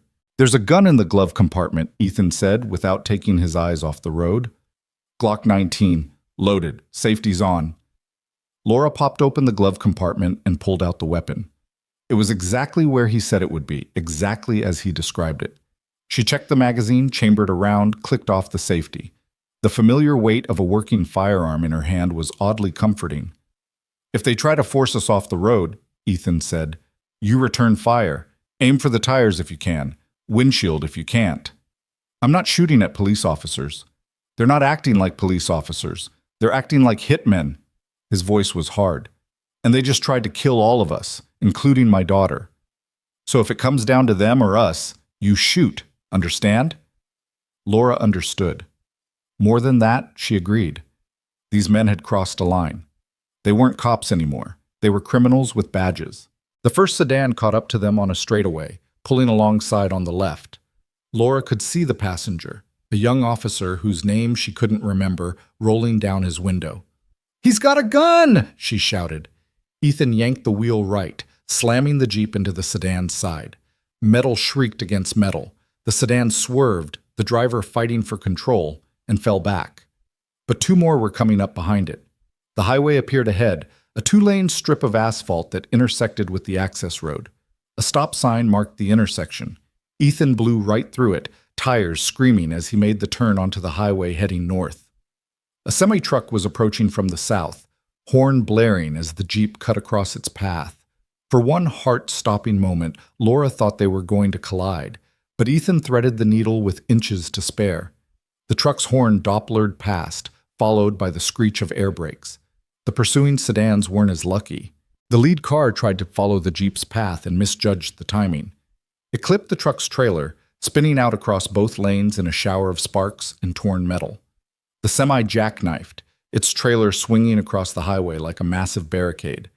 The second and third sedans slammed on their brakes, but the icy road gave them no traction. They plowed into the trailer one after another, the crashes echoing across the valley. Ethan kept driving. In the rearview mirror, Laura saw the carnage receding behind them. She didn't see anyone moving in the wrecked vehicles. "Oh, God," she whispered. "Ethan, we have to go back. They might be hurt." "They tried to kill us," he said flatly. "And if we go back, they'll finish the job. Or the ones who aren't hurt will arrest me and take Lily into custody while they figure out what to do with you. Either way, my daughter ends up in danger. So no, we're not going back." He was right. Laura hated that he was right. Hated that her training and her instincts were screaming at her to stop and render aid, while her survival instinct was screaming even louder to keep running. "Are the bad guys gone?" Lily asked in a tiny voice. "For now, sweetheart," Ethan said, his voice gentler when he spoke to his daughter. "For now, they're gone." They drove in silence for several miles, putting distance between themselves and the crash site. Ethan kept checking the mirrors, watching for pursuit, but the road behind them stayed empty. Eventually, he pulled off onto a side road, then onto an even smaller dirt track that wound up into the hills. After about a mile, he stopped in a small clearing surrounded by dense forest. "We need to switch vehicles," he said. "They'll have the Jeep's plates by now. We're too easy to spot." "Switch to what?" Laura asked, looking around at the empty forest. "Give me a minute." Ethan pulled out the burner phone from his pocket and dialed a number from memory. The call was answered on the second ring. "Yeah, it's me," Ethan said. "I need to call in that favor." "No, it can't wait. I'm about 8 miles north of Frost Valley on Highway 17, dirt road heading east at mile marker 53. I need a vehicle, something clean, and I need it in the next hour." He paused, listening. "I know what I'm asking. Yes, I'm sure." "Okay. Thanks, brother." He hung up and turned to Laura. "We wait here. My contact will bring us something we can use." "Who's your contact?" "Guy I served with in Afghanistan. He runs a used car lot now, mostly deals in cash sales, doesn't ask questions. He'll help us." Laura nodded, too tired to argue. Her adrenaline was crashing, leaving her feeling hollowed out and shaky. Every injury from the past 24 hours was making itself known. Her wrist throbbed, her ribs ached, and her head was pounding where she'd hit it during the crash. Beside her, Lily had finally stopped crying. She sat in the back seat with her arms around Ranger, staring at nothing. The blank look on her face terrified Laura more than the tears had. "Lily," Laura said softly, turning in her seat. "Hey, sweetheart. You okay?" "I want to go home," Lily whispered. "I want my room and my toys, and I want everything to be normal again." Ethan reached back and took his daughter's hand. "I know, baby, I know, and we will go home, I promise. But right now we need to be somewhere else for a little while." Why are those people so mean? Why do they want to hurt Officer Laura? Because Officer Laura is trying to stop them from doing bad things. And sometimes when you stand up to bad people, they try to hurt you. But that doesn't mean you should stop standing up. It means you have to be smarter and stronger and braver than they are. Is that what you did in the Army? Stand up to bad people? Yeah, kiddo, that's exactly what I did. Lily thought about this for a moment. Then she looked at Laura with those solemn brown eyes. Are you going to keep standing up to them? Laura met the child's gaze and saw not just fear there, but trust. This little girl believed that Laura was a hero, someone who would make things right. The weight of that trust was almost crushing. Yes, Laura said, I'm going to stop them, I promise. Good. Lily nodded decisively, then burrowed back into Ranger's fur. They waited in the clearing for 45 minutes. The sun was starting to set, painting the sky in shades of orange and purple. The temperature was dropping fast, and without the engine running, the Jeep was quickly becoming an icebox. Ethan had them huddled together in the back seat for warmth, with Ranger sprawled across their laps like a furry blanket. They ate energy bars from the emergency kit and drank water that was so cold it hurt Laura's teeth. What's the plan? Laura asked quietly, speaking over Lily's head. The little girl had finally dozed off, exhausted by fear and adrenaline crash. Get to a safe location, somewhere they won't think to look. Then we figure out how to get you in contact with your friend at state police without tipping off Reeves. He'll be monitoring all police channels. If I call any official number, he'll know. So we don't use official channels. We use the phone I gave you from the cache. It's a burner, untraceable. We find your friend's personal cell number and call her directly. I don't know her personal number. It would be in my phone, which is at the bottom of the river. Ethan was quiet for a moment. What's her name? Sarah Chen. She works out of the state police barracks in the capital. Okay, my contact might be able to find her number. He's got connections, ways of getting information without leaving a trail. Laura wanted to ask what kind of connections, what kind of man Ethan had been in the army that he had these resources available. But maybe it was better not to know. Maybe it was enough that he was using them to help her. Headlights appeared on the dirt road. Ethan immediately tensed, his hand going to the gun at his hip, but then he relaxed. It's okay. That's him. A battered pickup truck pulled into the clearing. The driver was a big man, easily 6'4", with a shaved head and a thick beard. He climbed out and immediately pulled Ethan into a bear hug. Cole, you crazy bastard.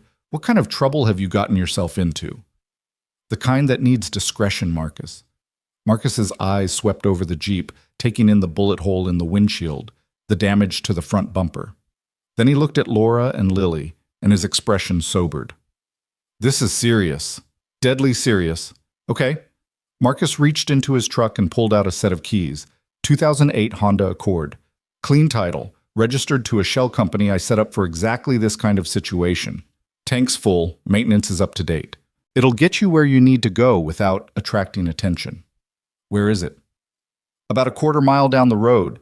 Couldn't drive it all the way up here. Didn't want to leave tracks in case someone's following you. He handed over the keys. There's cash in the glove box. $5,000. It's all I could grab on short notice.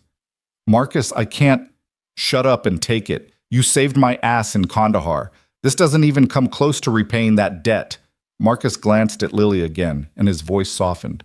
Besides, you've got your little girl to think about.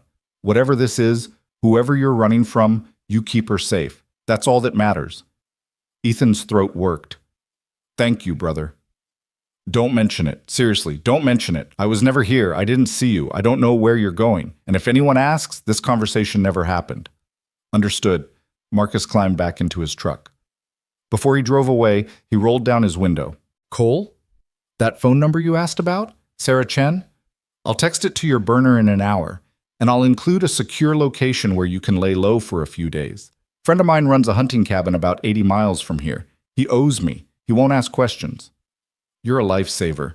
Yeah, well, don't make me regret it. Marcus grinned. And when this is all over, you're buying me the biggest steak dinner you can afford. Deal. The pickup truck rumbled away, leaving them alone in the gathering darkness.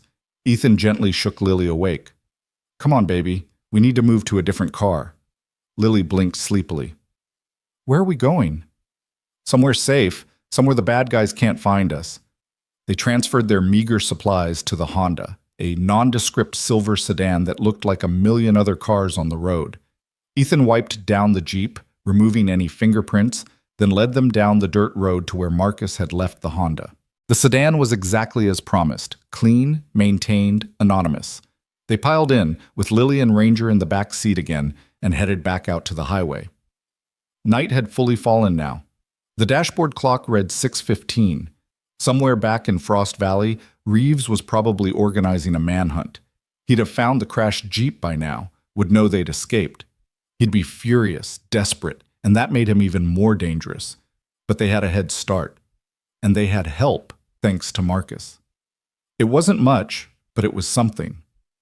Ethan drove north, keeping to the speed limit, being careful not to attract attention.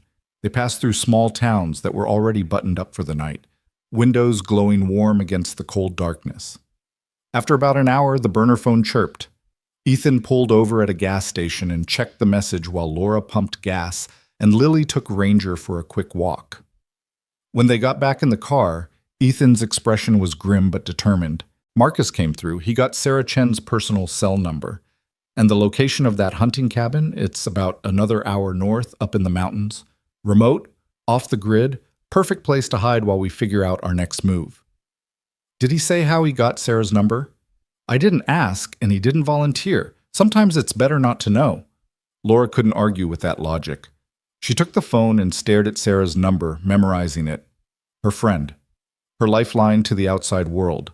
The person who could help her take down Reeves and his entire operation. But calling her was risky. Even on a burner phone, even with a number that supposedly couldn't be traced, there was always a chance that Reeves had found a way to monitor Sarah's phone. If he had, one call would tell him that Laura was alive and give him a starting point to track them down. "We wait until we're at the cabin," Ethan said, reading her thoughts. "Make the call from there. If Reeves somehow traces it, at least we'll have a defensible position and an escape route planned." "You think of everything." "I try to." He pulled back onto the highway. "You should try to sleep. You look exhausted." Laura was exhausted. The adrenaline that had been keeping her going was completely gone now, leaving her feeling like she'd been wrung out and hung up to dry. Her injuries throbbed with every heartbeat, and her eyes felt like they had sand in them. But every time she closed her eyes, she saw Reeves pointing that gun at them, saw the sedan bearing down on them, saw Lily's terrified face reflected in the rearview mirror. "I don't think I can sleep," she said. "Then talk to me. Tell me about your friend Sarah. How do you know you can trust her?" Laura thought back to her academy days, to the young woman who'd been her roommate and her closest friend during those grueling months of training. "Sarah and I went through the academy together. We were roommates, study partners. We had each other's backs through every terrible thing the instructors threw at us. After graduation, we stayed in touch even though we ended up in different departments. She's solid, Ethan. She's the kind of cop who actually gives a damn about doing the right thing. If anyone can help us, it's her." "And you're sure she's not connected to Reeves? Not part of his operation?" "Positive. Sarah works out of the state police barracks 2 hours from Frost Valley. There's no overlap between her jurisdiction and his. And I know her well enough to know she'd never be part of something like this. She's too straight arrow, too by the book." Ethan nodded slowly. "Okay, then we call her tomorrow. Give you time to rest, time to figure out exactly what you're going to say. We need to make sure that when we blow the whistle on this thing, we do it right. No mistakes, no second chances." "Agreed." They drove in silence for a while. In the back seat, Lily had fallen asleep again, curled up with her head on Ranger's flank. The dog's eyes were open, alert, watching the darkness outside the windows. "Thank you," Laura said quietly, "for everything you've done. For saving my life, for protecting me, for putting yourself and Lily in danger. I know I've said it before, but I need you to know how much it means." "You don't have to thank me." "Yes, I do. You could have left me in that river. You could have turned me away when I showed up at your cabin. You could have handed me over to Reeves when he came looking. But you didn't. You helped me even though it meant risking everything you have. Why?" Ethan was quiet for a long moment. When he finally spoke, his voice was soft, almost reluctant. "When Sarah died, when the cops gave up on finding who killed her, I felt helpless. Like the system that was supposed to protect us had failed. Like justice was just a word that didn't mean anything real." He glanced at her, then back at the road. "But you're trying to fight for justice even when your own department has turned against you. You're risking your life to do the right thing. That means something. That's worth helping." "I'm not a hero, Ethan. I'm just trying to survive." "You're trying to survive so you can bring down the people who are corrupting your department. That makes you a hero in my book." He smiled slightly. "Besides, Lily likes you, and she's a pretty good judge of character." Laura felt something warm unfurl in her chest. It wasn't gratitude exactly, or even friendship. It was something else, something she didn't have a name for. A connection forged in crisis, tempered by danger. The GPS on Ethan's phone directed them off the highway and onto progressively smaller roads. They climbed into the mountains, winding through dense forest, until finally the GPS announced they'd reached their destination. The hunting cabin was small and weathered, nestled in a clearing surrounded by pine trees. It looked abandoned, but when Ethan tried the door, it opened easily. Inside was basic but clean. A main room with a kitchenette and wood stove, 2 small bedrooms, a bathroom with a hand pump for water. "No electricity," Ethan observed, "but there's a generator out back. We'll run it sparingly, just for essentials. Don't want to attract attention with lights or noise." They carried their supplies inside and got the wood stove going. Within an hour, the cabin was warming up, becoming almost cozy. Ethan made sandwiches from supplies Marcus had left in the Honda, and they ate sitting around the wood stove. Lily was more animated now that they were inside and warm. She asked 1,000 questions about the cabin, about why there was no TV, about whether they could go exploring in the woods tomorrow. Ethan answered patiently, never once letting her see how worried he was. But Laura could see it in the tension in his shoulders, in the way his eyes kept drifting to the windows, checking for threats. He was running on fumes, just like she was. The only difference was he was used to it, trained to push through exhaustion and fear to focus on the mission. And right now, his mission was keeping his daughter safe. After dinner, Ethan set up sleeping arrangements. Lily, you take the bedroom on the left. Laura, you take the one on the right. I'll sleep out here in the main room. Keep watch. Dad, I'm scared, Lily said. Can I sleep with you? Of course, baby. He scooped her up and carried her to the bedroom, tucking her into the sleeping bag that Marcus had thoughtfully included with the supplies. Laura used the bathroom. The hand pump worked, though the water was shockingly cold, and then settled into her own sleeping bag. Every muscle in her body ached, and her injured wrist was throbbing again. She needed pain medication, needed rest, needed about 12 hours of uninterrupted sleep, but her mind wouldn't stop racing. Tomorrow she'd call Sarah. Tomorrow she'd start the process of taking down Reeves and his operation. Tomorrow she'd begin fighting back, if she survived that long. She must have dozed off despite her racing thoughts, because when she opened her eyes again, the cabin was dark and quiet. According to her watch, it was just past 3 in the morning. She could hear Ethan moving around in the main room, quietly, trying not to wake anyone, but Laura's cop instincts picked up on it immediately. She got up and padded to the doorway. Ethan was standing by the window, looking out at the moonlit forest. He'd pulled on his jacket and boots, and there was a rifle leaning against the wall beside him. Can't sleep? Laura asked softly. He turned, not startled. He'd probably heard her get up. Just doing a perimeter check, making sure we're secure. See anything? No, which is good, but also makes me nervous. They should be looking for us by now. Should have roadblocks, search teams. The fact that it's quiet either means they haven't figured out where we went, or they're being strategic, waiting for us to make a mistake. Laura moved to stand beside him at the window. The forest was beautiful in the moonlight, pristine and peaceful. Hard to believe that somewhere out there, men with guns were hunting them. What was she like? Laura asked. Your wife. Ethan was quiet for so long that Laura thought he wasn't going to answer. Then he spoke, his voice barely above a whisper. She was light. That's the best way I can describe it. She was sunshine and laughter and everything good in the world. She made me better, made me want to be better.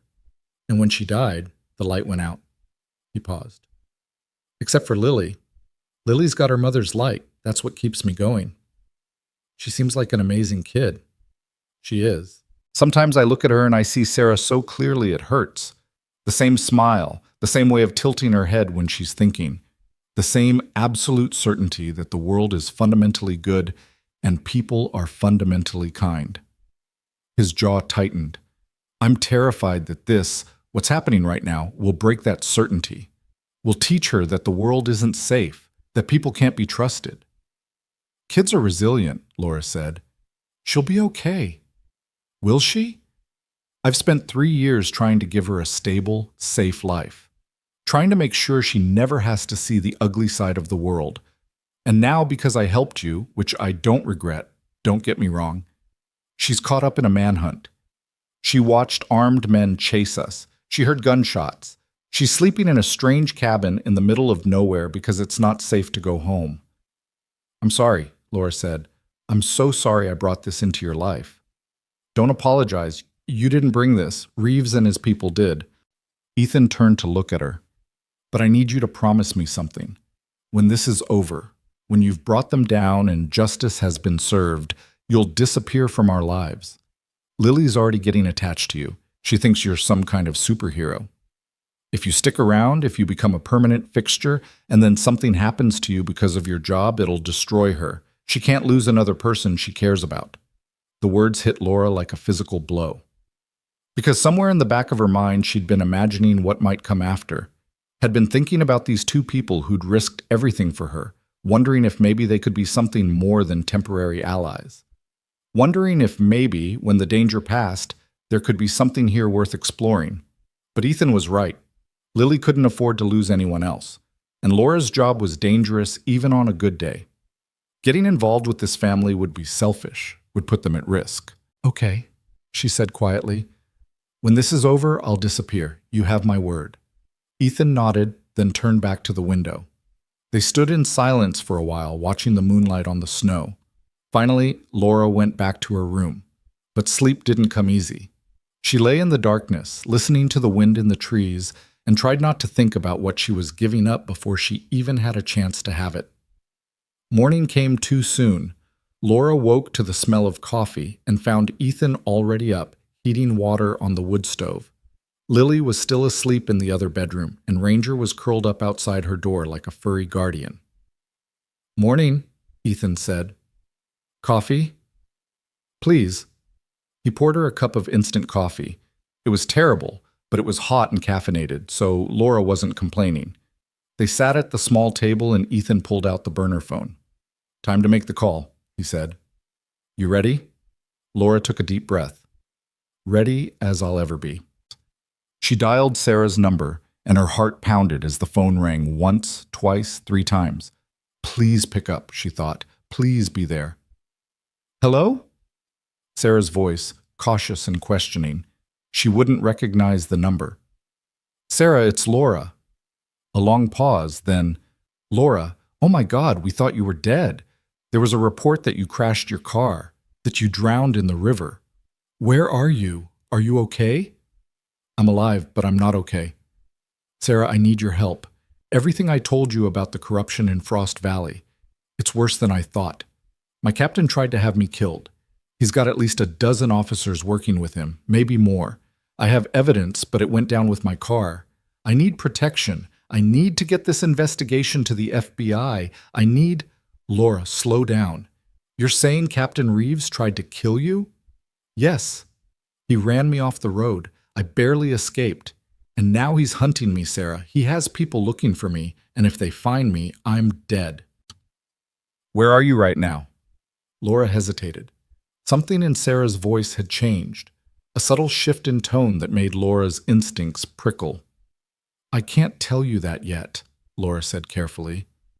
"Not until I know it's safe. Laura, if you're in danger, I need to know where you are so I can send help. I can have state police there in minutes." No state police, not yet. I don't know who I can trust." "You can trust me." Sarah's voice was urgent now.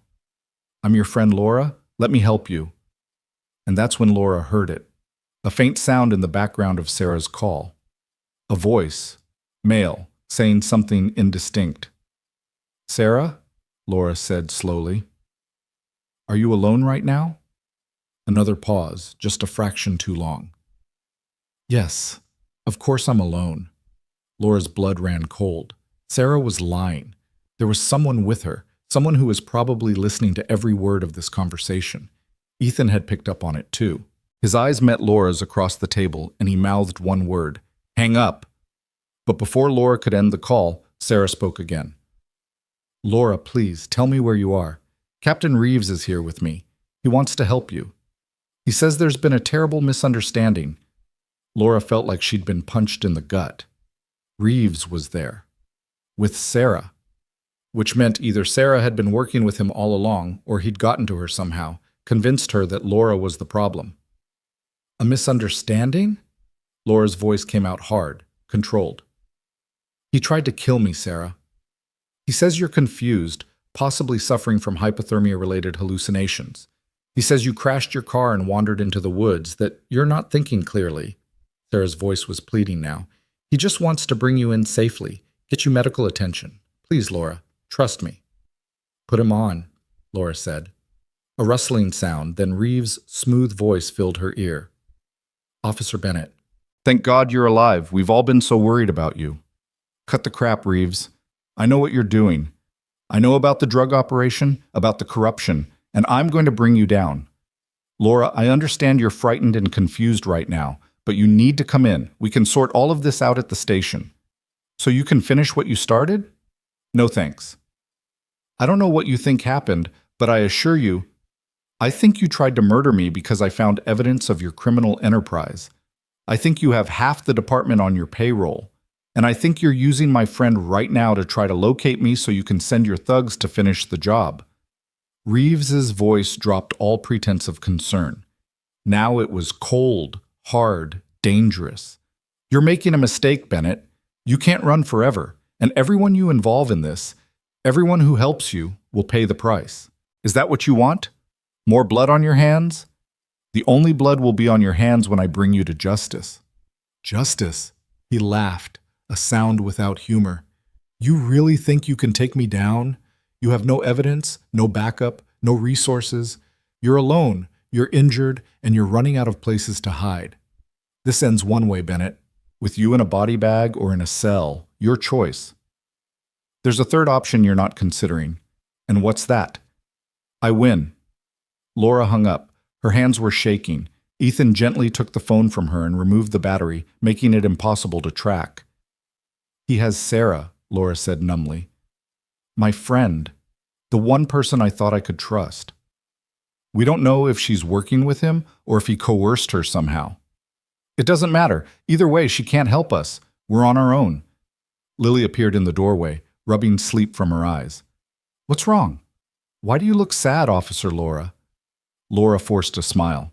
Nothing's wrong, sweetheart. Just dealing with some grown-up stuff. But everything was wrong. Her one lifeline to legitimate law enforcement was compromised. Reeves knew she was alive, knew she was trying to fight back, and he'd made it clear that he'd hurt anyone who helped her, which meant Ethan and Lily were in even more danger than before. We need to leave, Laura said. Now, he'll be tracing that call, triangulating the cell tower. We've got maybe an hour before... She was interrupted by the sound of vehicles approaching. Multiple vehicles, engines growling through the forest. They'd found them. Ethan moved with the speed of a man who'd trained for exactly this scenario. Lily, grab your coat and boots. Right now. Don't ask questions. Laura was already at the window, peering through the gap in the curtains. 3 vehicles were coming up the mountain road, 2 black SUVs and a sedan. Moving fast, but not recklessly, like they knew exactly where they were going. How did they find us so quickly? Laura's mind raced through possibilities. We pulled the battery from the phone. Doesn't matter now. Ethan had his rifle in one hand and was shoving supplies into a backpack with the other. The cabin backs up to National Forest. We go out the rear window, head into the trees. They'll have to follow on foot, which gives us an advantage. They'll have more people, more guns. But they don't know this terrain, and I do. Marcus and I used to hunt up here. He tossed Laura a heavy winter jacket from the closet.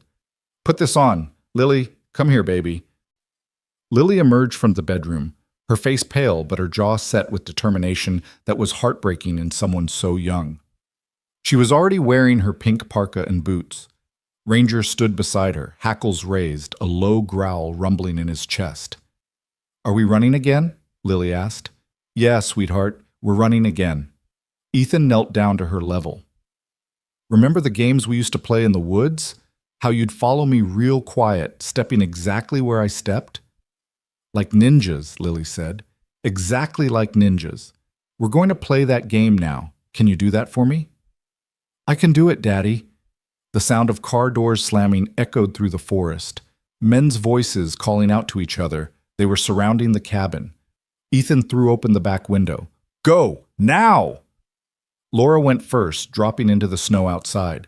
The cold was a shock even through the heavy jacket. She turned and reached up for Lily, and Ethan lowered his daughter down. Laura caught her, set her on the ground, then reached for the backpack Ethan was passing through. Ranger leaped through the window with surprising grace for such a large dog. Then Ethan came through, pulling the window closed behind him. This way. He moved into the trees, not running but walking fast, picking a path that used natural cover, fallen logs, thick brush, stands of pine. Laura followed with Lily between them, and Ranger brought up the rear, constantly looking back toward the cabin. Behind them, Laura heard the front door of the cabin being kicked in. Shouts. Clear! Back bedroom clear! They're gone! Check outside! They'd been inside for maybe 30 seconds. Another few minutes and they would have been trapped. Ethan led them deeper into the forest, moving uphill, away from the cabin and the roads. The terrain was steep and treacherous, covered in snow that hid rocks and roots. Laura's injured wrist screamed every time she had to catch herself from falling, and her ribs felt like someone was stabbing her with each labored breath in the thin mountain air. But she kept moving. Lily was keeping up remarkably well, her small legs churning through the snow without complaint. The little girl's resilience was astounding. "Dad," Lily whispered, "I hear them."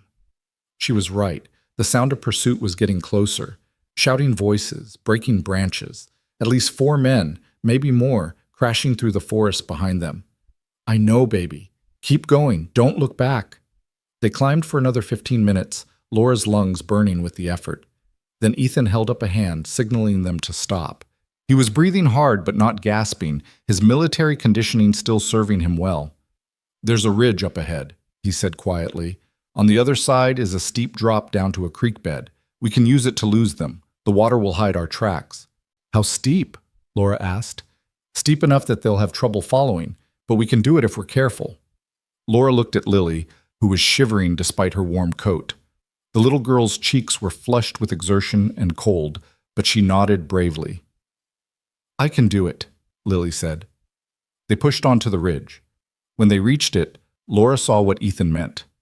The ground dropped away sharply, maybe 40 feet down, to where a narrow creek cut through the forest. The slope was covered in loose rocks and snow, more of a controlled fall than a climb. "I'll go first," Ethan said. "I'll find the safest path. Laura, you come down with Lily. Ranger will manage on his own. He's done this before." The pursuing voices were getting louder. Laura could hear radios crackling, someone calling for additional units. Ethan started down the slope, half sliding, half climbing, using trees and rocks for handholds. When he reached the bottom, he looked up and waved. "Come on, sweetheart," Laura said to Lily. "We're going to go down together. Hold on to my jacket and don't let go." They started down. It was treacherous going, the loose rocks shifting under their feet, threatening to send them tumbling. Laura's injured wrist made it nearly impossible to grip properly, and twice she nearly lost her balance. But Lily held on tight, trusting Laura completely, and somehow they made it to the bottom without falling. Ranger came down in a series of controlled jumps and slides, his forelegs giving him better stability than his human companions. The creek was maybe 10 feet wide, shallow, but running fast. The water would be ice cold, but it would hide their scent from any tracking dogs and make their trail harder to follow. "Wade downstream," Ethan said. "Stay in the water, go about 100 yards, then we'll come out on the far bank and head east." They entered the creek. The water was every bit as cold as Laura feared, instantly soaking through her boots and jeans. It felt like someone was driving nails into her feet. Beside her, Lily gasped, but didn't cry out. They waded downstream, the current pulling at their legs, threatening to knock them off balance. The creek bed was rocky and uneven, and Laura had to concentrate on every step to avoid turning an ankle. Behind and above them, Laura heard someone reach the ridge. "They went down! Watch it, the slope's unstable. I see tracks in the snow. They went toward the creek." Ethan picked up the pace, pushing them faster through the water. 100 yards felt like a mile, but finally he gestured toward the far bank. "Out here. Move quiet." They climbed out of the creek, and immediately Laura's wet jeans began to freeze in the cold air. Her legs felt stiff, wooden. This was bad. This was hypothermia territory again, and they didn't have time to build a fire or find shelter. But Ethan was already moving, leading them into a dense stand of pines where the snow wasn't as deep. He stopped and pulled off his backpack, digging through it until he found 2 emergency blankets, thin sheets of reflective material designed to retain body heat. "Wrap these around your legs," he told Laura and Lily. "Under your pants. It'll help." It was awkward and uncomfortable, but the blankets did help, trapping what little warmth remained. Ethan pulled out energy bars and made them eat, replacing the calories they were burning trying to stay warm. "How far to civilization?" Laura asked quietly while Lily was distracted by Ranger. "There's a ranger station about 5 miles east. If we can reach it, we can get help. Real help, not corrupt cops." 5 miles in this terrain, in the cold, with a 7-year-old? "You have a better idea?" Laura didn't. They were out of options, out of places to hide. The ranger station was their best bet. "Let's go," she said. They moved through the forest, always heading east, using the sun to navigate when the trees were too thick to see landmarks. Ethan knew the terrain well, finding game trails and natural paths that made the going easier. But it was still brutal. Steep climbs, difficult descents, constant vigilance for pursuit. Lily was flagging. Laura could see the exhaustion in the way the little girl's steps were getting shorter. the way she was leaning more heavily on her father when the terrain got rough. But she never complained, never asked to stop. After about 2 hours, they heard a helicopter. "Get under cover," Ethan hissed. They pressed themselves into a thicket of evergreens, the branches hanging low enough to hide them from aerial view. The helicopter passed overhead. Laura caught a glimpse of it through the branches, a state police bird. But that meant nothing. If Reeves had reached high enough in the state police to compromise Sarah, he might have access to other resources too. The helicopter circled the area for several minutes before flying off to the south. When the sound of its rotors faded, they moved again. By early afternoon, they were all past the point of exhaustion. Laura's legs felt like lead, and every breath was a struggle against the cold air and her aching ribs. Lily had stopped talking entirely, just focused on putting one foot in front of the other. Even Ranger looked tired, his tail drooping. Ethan called a halt in a small clearing where the sun penetrated the canopy. "We need to rest, just for a few minutes." They collapsed against a fallen log. Ethan pulled out the last of their food, some crackers and jerky that Marcus had included in the supplies, and divided it among them. It wasn't nearly enough, but it was something. "Daddy, I'm so tired," Lily said, her voice small. "I know, baby, but we're almost there. Just a couple more miles and we'll be safe." "You promise?" Ethan's face was anguished. Laura realized he was a man who never made promises he couldn't keep, and right now he couldn't guarantee their safety. Couldn't guarantee anything except that he'd fight with everything he had to protect his daughter. "I promise I'll do everything in my power to keep you safe," he said finally. "That's all I can promise, Lily, but it's a promise I'll keep no matter what." Lily nodded, accepting this. She leaned against her father, and he wrapped his arms around her, holding her close. Laura looked away, giving them privacy in their moment. She pulled out the burner phone and stared at it, even though the battery was still disconnected. Somewhere out there was Sarah, either betraying her or being used as a pawn. Somewhere out there was Reeves coordinating this manhunt, determined to silence her permanently. And somewhere out there was the truth, evidence of corruption, of drug trafficking, of abuse of power. Evidence that could bring down an entire network of dirty cops, but only if she lived long enough to expose it. "We should move," Ethan said after about 10 minutes. "The longer we stay still, the more likely they'll catch up." They hauled themselves to their feet and continued east. The sun was starting to descend toward the horizon, and with it the temperature was dropping fast. They needed to reach the ranger station before dark. Being caught out in these mountains at night without proper gear would be a death sentence. Around 4 o'clock, they finally saw it. A small building through the trees, smoke rising from its chimney. The ranger station. "Wait here," Ethan said. "Let me scout it first. Make sure it's safe." He approached the station carefully, circling it from a distance, checking for vehicles or signs of occupation. After a few minutes, he waved them forward. They emerged from the trees and hurried toward the building. A sign out front read North Peak Ranger Station, U.S. Forest Service. Through the windows, Laura could see warm light. Ethan knocked on the door. It opened almost immediately, revealing a man in his 60s wearing the distinctive uniform of a forest ranger. He had kind eyes behind wire-rimmed glasses, and his expression went from puzzled to concerned as he took in their bedraggled appearance. "Good Lord, folks, what happened to you?" "We need help," Ethan said. "Please, it's an emergency." The ranger didn't hesitate. Come in, you all look half frozen." He ushered them inside, where a wood stove was putting out blessed warmth. "I'm Ranger Tom Fletcher, been manning this station for 23 years. Sit down, let me get you something hot to drink." Laura wanted to cry with relief. They'd made it. They were safe, at least for the moment.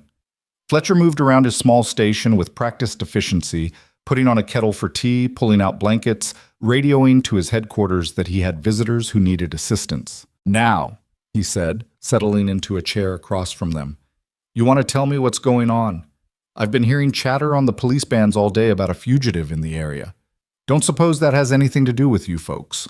Laura exchanged glances with Ethan. How much should they tell him? Could they trust him? But looking at Fletcher's weathered, honest face, Laura made a decision. They needed help, real help, and this man seemed like the genuine article. "I'm Detective Laura Bennett with the Frost Valley Police Department," she said. "Or I was. 2 days ago, I uncovered evidence that my captain and numerous other officers are involved in drug trafficking and corruption. When I tried to expose them, they tried to kill me. I've been running ever since. Fletcher's expression hardened. That's a serious accusation. I know, and I can prove it if I can get to someone who isn't part of the corruption, someone in federal law enforcement, preferably. You're saying local cops are hunting you right now? Yes, and possibly state police too. I don't know how far the corruption spreads. Fletcher was quiet for a moment, processing this. Then he stood and locked the door to the station. Okay, here's what we're going to do. I have a direct line to the FBI field office in the state capitol, not through police channels, through a federal system that local law enforcement can't monitor. We're going to call them, and we're going to get you some real protection. Hope surged in Laura's chest. You believe me? Ma'am, I've been a ranger long enough to have dealt with more than my share of law enforcement. I've seen good cops and bad cops, and I've learned to trust my instincts about people. He looked at Lily, who was warming her hands by the stove. No one drags a child through the mountains in winter unless they're desperate, unless they're running from something real. So yeah, I believe you. Fletcher picked up a phone. Not a regular phone, but some kind of satellite or dedicated line system. He dialed a number and waited. This is Ranger Fletcher at North Peak Station. I need to speak to someone in the Criminal Investigation Division. Yes, I'll hold. He covered the mouthpiece. This might take a minute. Federal bureaucracy moves slow. Those minutes felt like hours. Laura kept expecting to hear vehicles approaching, kept waiting for Reeves and his people to burst through the door, but the forest outside remained quiet except for the wind in the trees. Finally, Fletcher began speaking again. Yes. Hello, my name is Tom Fletcher, U.S. Forest Service. I have someone here who needs federal protection. She's a police detective claiming there's widespread corruption in her department, and she's being hunted by other officers. Yes, I understand how that sounds, but I'm asking you to send someone up here to take her statement. He paused, listening. North Peak Ranger Station, about 5 miles east of... Yes, that's right. How soon can you get here? Another long pause. Laura held her breath. Understood. We'll be waiting. Fletcher hung up. They're sending 2 agents. They'll be here in about 90 minutes. In the meantime, you folks should warm up, get something to eat. I've got soup I can heat up. Thank you, Laura said, her voice breaking slightly. Thank you so much. Don't thank me yet. Let's wait until the FBI gets here and you're actually safe. Fletcher busied himself heating soup on a camp stove. The smell made Laura's stomach growl. She couldn't remember the last time she'd had a real meal.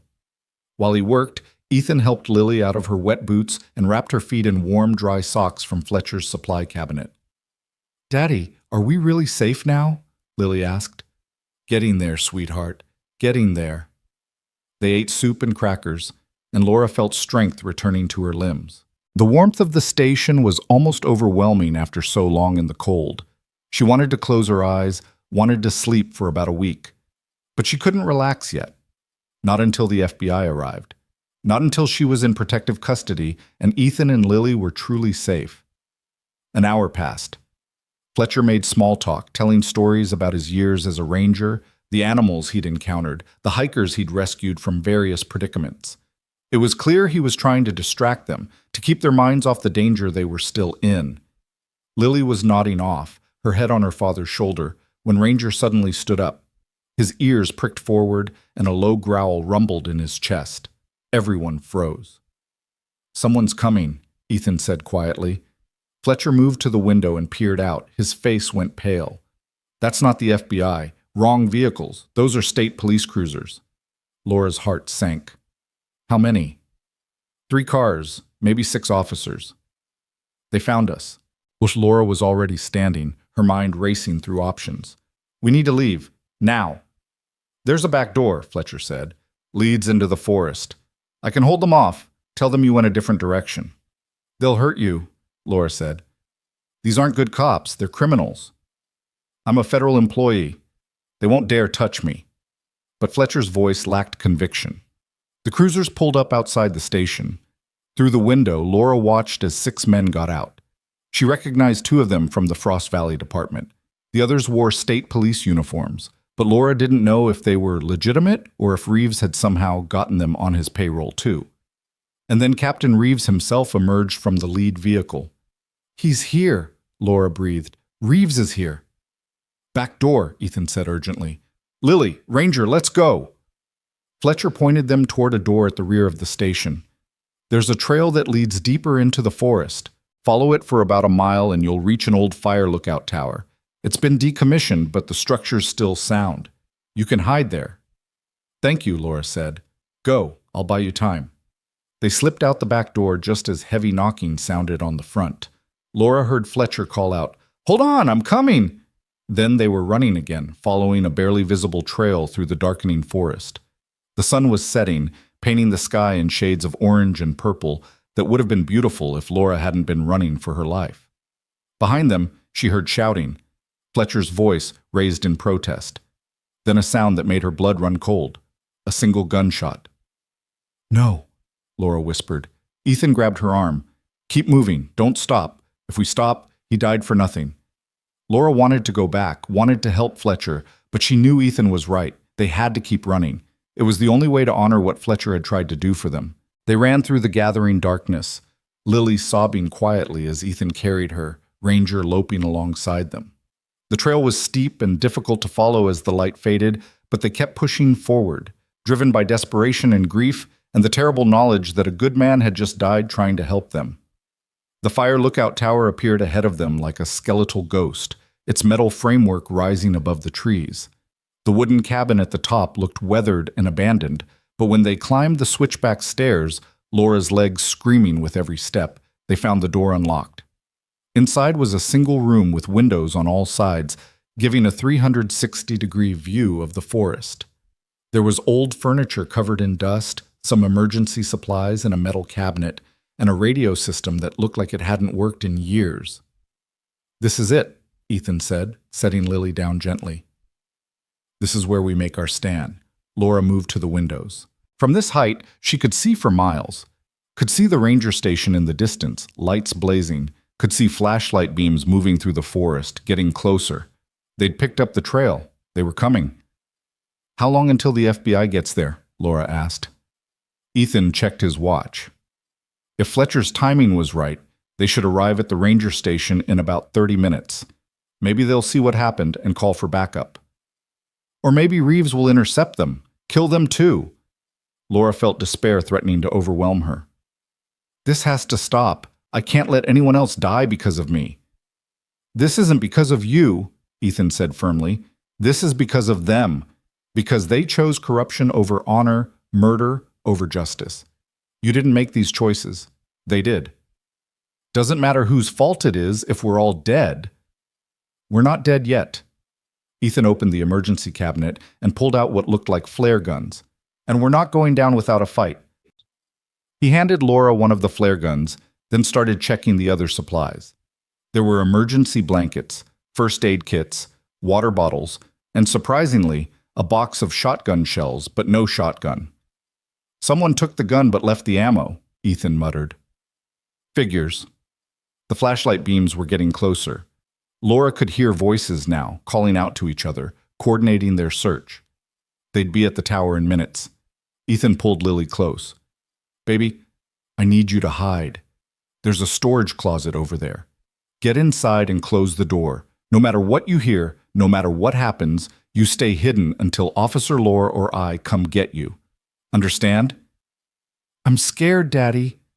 I know, I'm scared too. But you're the bravest girl I know, and you're going to be okay. I promise. He kissed her forehead. Go on now. Ranger will stay with you. Lily scrambled into the closet, and Ranger followed her. Ethan closed the door most of the way, leaving it open just a crack for air. Then he and Laura positioned themselves at opposite windows, watching the approaching lights. When they come, Ethan said quietly, we don't fire unless they fire first. We're not killers, we're survivors. Agreed. The lights reached the base of the tower. Laura counted at least 8 men, maybe more, all armed, all willing to kill. Captain Reeves' voice echoed up from below. Bennett, I know you're up there. It's over. Come down and we can end this peacefully. Peacefully? Laura shouted back. You shot Ranger Fletcher, a federal employee. You really think you can come back from that? Fletcher was unfortunate collateral damage. He shouldn't have gotten involved. Don't make the same mistake he did, Cole. This last was directed at Ethan. You're a civilian. You have a daughter. Walk away now, and I'll let you both live. You'll let us live? Ethan's voice was filled with contempt. You'll hunt us down just like you're hunting Laura. We're witnesses. We're loose ends. Men like you don't leave loose ends. Then I guess we do this the hard way. A shot rang out, punching through one of the tower windows. Laura and Ethan both dropped flat. So much for not firing first, Laura muttered. More shots followed, a sustained barrage that shattered most of the windows and sent splinters of wood flying through the air. Laura covered her head, waiting for the shooting to stop. When it did, there was a moment of eerie silence. Then Reeves called out again. Last chance, Bennett! Give yourself up! The man and his kid can walk away! Laura looked at Ethan. He was bleeding from a cut on his cheek where a piece of glass had hit him, but his eyes were clear and determined. Don't you dare, he said. Don't you dare even think about surrendering. Ethan, he'll kill you and Lily anyway, but if I give myself up, maybe I can buy you time to escape. And maybe he kills all of us anyway. You go down there, you die. At least here we have a fighting chance. Laura knew he was right, but the thought of that little girl in the closet, terrified and alone, listening to bullets tear through the tower, it was almost more than she could bear. She raised her voice. Reeves, you want me? Then come get me. But I'm warning you, I'm not going quietly. Reeves laughed. Brave words from a dead woman. Boys, light it up. At first, Laura didn't understand what he meant. Then she smelled it. Smoke. They were setting fire to the tower. Horror washed over her. The old wooden structure would go up like kindling. They'd be burned alive if they stayed, picked off like fish in a barrel if they tried to escape down the stairs. The flare gun, Laura said suddenly. Give me the flare gun. What are you? Trust me. Ethan tossed her the flare gun. Laura loaded it, moved to the window facing away from where Reeves and his men were positioned, and fired straight up into the darkening sky. The flare arced upward, a brilliant red star that would be visible for miles. Then she loaded the second flare and fired it too. What are you doing? Ethan asked. Sending a signal. The FBI agents. If they're anywhere in the area, they'll see that. They'll come investigate. And if they don't, then we die. But at least we tried. The smoke was getting thicker now. Flames were beginning to lick up the sides of the tower. Heat was building in the small cabin. We can't stay here, Ethan said. The closet, Laura realized. Get Lily out of the closet. Ethan yanked open the closet door. Lily tumbled out, coughing, Ranger right behind her. The smoke was worse near the floor, where they'd been hiding. We have to go down, Laura said. We'll have to fight our way through them. Against 8 armed men? We'll never make it. You have a better idea? Before Ethan could answer, they heard new sounds from below, shouting, gunfire, but not directed at the tower. And then a voice amplified through a megaphone. FBI, drop your weapons. You are surrounded. Laura's heart leapt. They'd seen the flares. The FBI had come. The firefight below lasted maybe 2 minutes, though it felt like forever. When it ended, the night was filled with the sounds of sirens and the rotating flash of emergency lights. A voice called up to the tower. This is Special Agent Rodriguez, FBI. Is anyone up there? Yes, Laura shouted. 3 people and a dog. The tower's on fire. We need to get down. We're sending someone up. Hold tight. 2 FBI agents in tactical gear climbed the tower stairs, moving fast despite the heat and smoke. They helped Laura, Ethan, Lily, and Ranger down, covering them as they descended through the smoke and flames. At the bottom, Laura saw Reeves on his knees, hands cuffed behind his back, surrounded by FBI agents. His face was a mask of fury. When he saw Laura, he lunged toward her, but agents held him back. This isn't over, he screamed. You think you've won? You think this is over? Special Agent Rodriguez, a woman in her 40s with iron gray hair and sharp eyes, stepped between them. It's over, Captain Reeves. We've been investigating your organization for 6 months. Detective Bennett's attempted murder was the break we needed. We have enough evidence to bring down your entire network. Laura stared at her. You've been investigating, but how? We had an undercover agent in your department, Officer Webb. Marcus Webb, Laura's partner. The man who'd worked cases with her, shared coffee with her. He'd been FBI all along. But I thought, you were never really in danger from us, Rodriguez said. Webb was keeping tabs on you, making sure Reeves didn't succeed in silencing you. When you went into the river, he reported it immediately. We've been tracking the search parties ever since, gathering evidence, documenting every crime they committed while hunting you. The murder of Ranger Fletcher was the final piece we needed to make federal charges stick.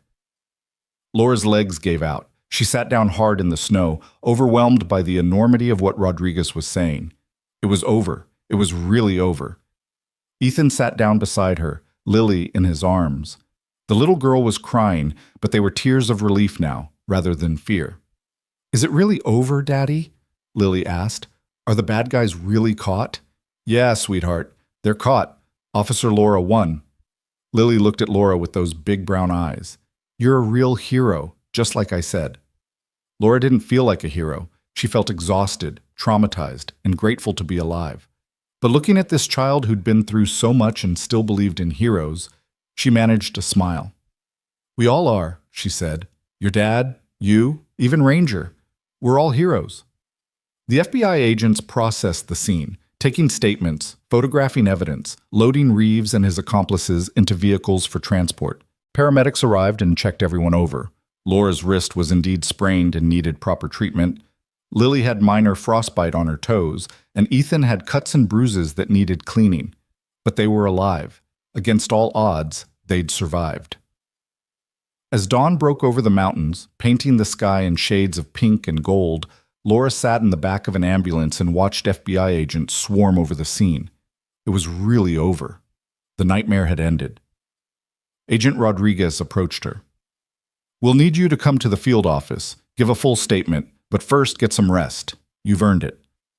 What happens now? To Reeves, to the others? Federal charges, conspiracy, drug trafficking, attempted murder, murder of a federal employee. They're going away for a very long time, Detective Bennett, thanks to you. Laura shook her head. Not just me. Ethan Cole and his daughter, they saved my life. Multiple times. They deserve recognition. They'll get it, I promise you that. Rodriguez squeezed Laura's shoulder. You did good, Detective. You stood up when it would have been easier to look the other way. The Bureau needs more cops like you. As the agent walked away, Ethan appeared at Laura's side. Someone had given him a blanket and a cup of coffee, and he looked marginally less like death warmed over. So, he said, FBI investigation. Your partner was undercover. We were never really as alone as we thought. Apparently not. Doesn't change what we went through, doesn't make it less real. No, Laura agreed. It doesn't. They sat in comfortable silence for a while, watching the sun rise. Finally, Ethan spoke again. When this is all settled, when you've given your statements and the trials are over, what will you do? Laura thought about his question, thought about going back to Frost Valley, to the department that had tried to kill her, thought about the memories that would haunt every street corner. I don't know, she admitted. Maybe transfer to another department. Maybe take some time off and figure out what comes next. You? Go home. Try to give Lily some semblance of normal life again. Hope she doesn't need too much therapy. Laura smiled sadly. She's lucky to have you as a father. I'm lucky to have her as a daughter. More silence. Then Laura remembered what Ethan had said in the cabin about her needing to disappear from their lives once this was over, about Lily not being able to afford to lose anyone else she cared about. I should go, Laura said, starting to stand. Give my statement. Start figuring out my next steps. Ethan caught her hand. Laura, wait. She looked down at him, and the expression on his face made her breath catch. What I said before, he said quietly, about you disappearing from our lives. I was scared. Scared of losing someone else, scared of Lily getting hurt. But watching you these past few days, seeing your courage, your determination to do the right thing no matter the cost. He paused. Maybe I was wrong. Maybe the risk is worth it. Ethan, I'm not saying I have answers. I'm not saying I know what comes next for any of us, but I am saying maybe we don't have to disappear from each other's lives. Maybe we deserve a chance to see what we could be when we're not running for our lives. Laura's heart was pounding. Are you sure? Really sure? No, he admitted. But I'm willing to find out if you are. Laura thought about Lily's face, about Ranger's steady presence, about this man who'd risked everything to save her. Thought about the connection they'd forged in crisis and whether it could survive in the real world. Yeah, she said finally. I'm willing to find out. Ethan smiled, a real smile, the first she'd seen from him. It transformed his face, made him look younger, less burdened. From inside an ambulance, Lily's voice called out, "Dad, Officer Laura, come look! They're giving Ranger a medal for being brave." Laura and Ethan looked at each other and laughed. Whatever came next, whatever challenges they'd face, at least they'd face them together. That was enough. For now, it was more than enough. They walked toward the ambulance hand in hand, ready to begin whatever came next. The ceremony honoring Ranger took place right there in the mountains, with FBI agents and paramedics gathered around the German Shepherd, who sat proudly while a temporary badge was pinned to his collar. It was impromptu and unconventional, but Agent Rodriguez insisted that heroism deserved immediate recognition, not bureaucratic delays. Lily clapped so hard her small hands turned red, and even the hardened federal agent smiled as Ranger accepted his honor with a dignity that suggested he understood exactly what was happening. "He's officially a hero now," Lily announced to anyone who would listen. "My dog is a real police dog hero." "He always was," Ethan said, ruffling his daughter's hair. "We just made it official." Laura watched this scene unfold with a warmth in her chest that had nothing to do with the blankets wrapped around her shoulders. 3 days ago, she'd been alone, drowning in a frozen river, certain she was about to die. Now she was surrounded by people who'd risked everything to save her, and for the first time in weeks, she felt something that resembled hope. The ambulances transported them to a hospital in the state capital, where doctors examined Laura's injuries more thoroughly. Her wrist was definitely sprained and needed to be immobilized for several weeks.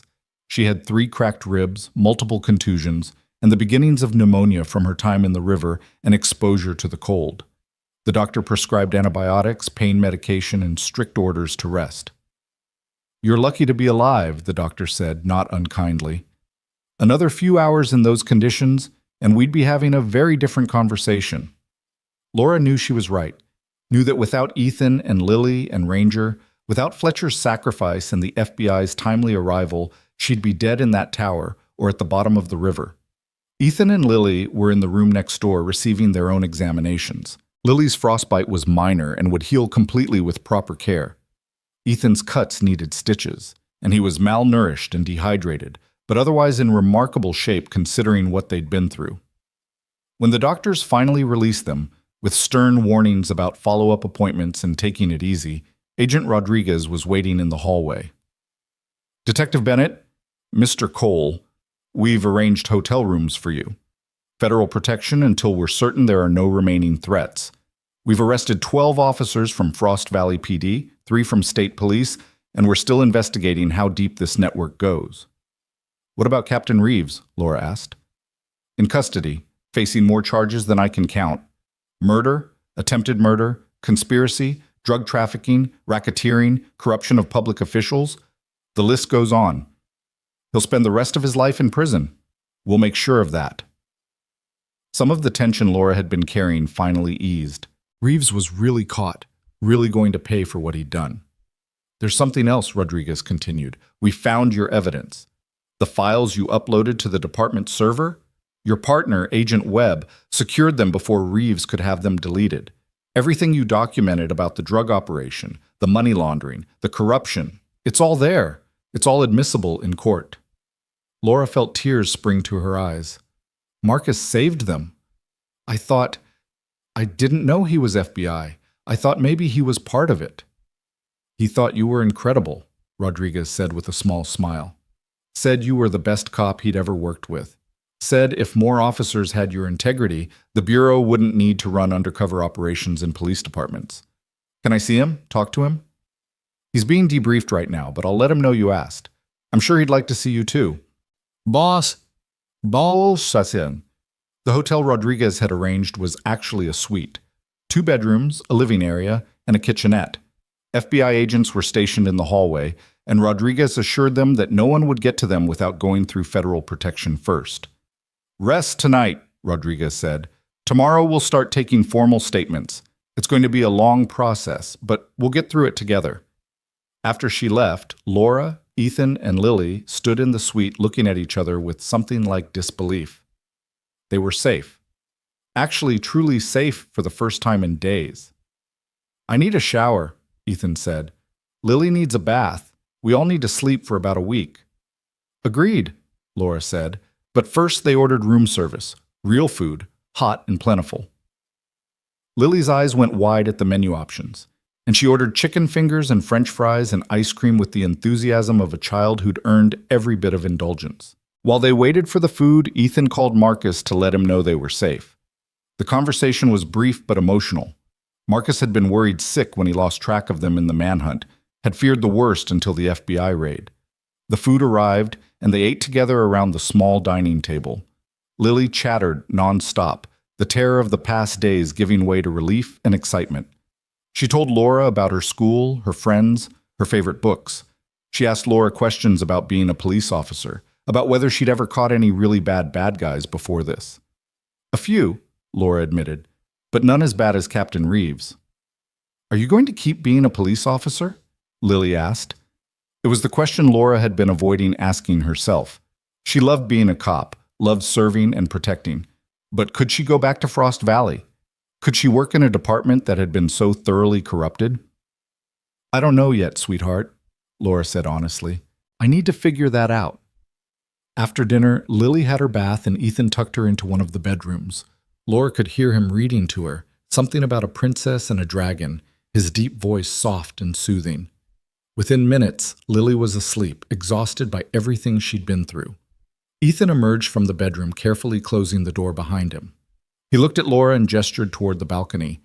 They stepped outside into the cold night air. The city spread out below them, lights twinkling like earthbound stars. Up here, on the 14th floor, they were removed from the chaos of the streets. It felt safe, peaceful. "She's going to have nightmares," Ethan said quietly. "For weeks, probably months. She's going to need therapy, someone to help her process what she went through." "Kids are resilient," Laura said. "She has you. She'll be okay." "I hope you're right." Ethan leaned against the railing, his breath forming clouds in the cold air. "I keep thinking about Fletcher, about how he died trying to help us. He didn't have to do that. He could have turned us away, could have claimed he never saw us." "He was a good man," Laura said. "The kind of man who couldn't stand by and watch injustice happen. The world needs more people like him." "The world needs more people like you," Ethan corrected. "You could have given up a dozen times, could have surrendered, could have run and never looked back, but you kept fighting, kept pushing forward because you believed in doing the right thing. I had help. I couldn't have done it alone. None of us can do anything alone. That's what the past few days taught me." He turned to face her fully. "Laura, I meant what I said earlier about giving this, whatever this is between us, a chance, but I need you to understand what you'd be getting into." "What do you mean?" "I'm a single father with a traumatized 7-year-old daughter. I have nightmares from my time in Afghanistan. I live in a remote cabin in the mountains because I don't trust easily, and I like my space. I'm not an easy person to be with, and Lily has to come first, always." "I wouldn't expect anything else," Laura said. "And I'm not exactly a prize either. I'm a cop with trust issues who just helped take down a dozen corrupt officers from her own department. I'll probably have PTSD from being hunted through the mountains, and I have no idea what my life looks like going forward, where I'll work, where I'll live, any of it." Ethan smiled slightly. "So we're both disasters." "Pretty much." "But maybe we could be disasters together?" Laura felt her heart skip. "Yeah, maybe we could." He reached out and took her hand, and they stood there on the balcony, looking at the lights of the city, neither of them sure what came next, but both willing to find out together. The next morning brought the start of a long process. Laura spent hours at the FBI field office, giving her statement, going through every detail of the past 3 days and the investigation that had preceded it. Agent Webb, Marcus, was there, and they had an emotional reunion where he apologized for not being able to tell her the truth about his undercover role. "I hated lying to you," he said. "You were the best partner I ever had, Laura, and watching you uncover the same corruption I'd been investigating, knowing I couldn't help you or warn you, it was torture." "You helped more than you know," Laura said. You saved my evidence. That's everything. Over the following weeks, the scope of the corruption became clear. The drug operation Reeves had been running stretched from Frost Valley all the way to the Canadian border, generating millions of dollars in revenue. 12 officers from Frost Valley PD were arrested, along with 3 state police officers, 2 judges, and a dozen civilians who'd been part of the distribution network. The media descended on the story like vultures. Hero cop exposes massive corruption ring, read one headline. Small-town police department's dark secret, read another. Laura found herself thrust into the spotlight, giving interviews, accepting commendations she didn't feel she deserved. Through it all, Ethan and Lily were there. They stayed in the city for the first month, with the FBI footing the bill for their hotel while Laura recovered and gave testimony. Lily started seeing a child psychologist who specialized in trauma, and slowly the nightmares began to fade. She made friends with the children of other FBI agents, and her natural resilience began to assert itself. Ethan was quieter about his own struggles, but Laura saw the signs, the way he startled at loud noises, the way he checked and rechecked the locks on the hotel room door, the way his hand would drift to his hip where his gun would have been. They were all carrying scars from what they'd been through, but they were carrying them together. 2 months after that night in the mountains, Laura had a decision to make. The Frost Valley Police Department, what remained of it after the arrests, offered her a promotion to captain. They wanted her to help rebuild, to restore trust in a department that had been thoroughly compromised. It was tempting, it was vindication, it was everything she'd worked toward, but it also meant going back to a place filled with painful memories, meant working in a building where corrupt officers had planned her murder, meant driving past the river where she'd nearly drowned. She turned it down. Instead, she accepted a position with the state police, working in their internal affairs division. It was a job that would let her do what she did best, rooting out corruption, holding bad cops accountable, fighting for integrity in law enforcement. And it was based in the state capital, just 2 hours from Frost Valley, just 2 hours from Ethan and Lily. They'd returned to their cabin a month earlier, once the FBI was satisfied there were no remaining threats. Laura had visited twice, and each time felt more like coming home than returning to her own empty apartment ever had.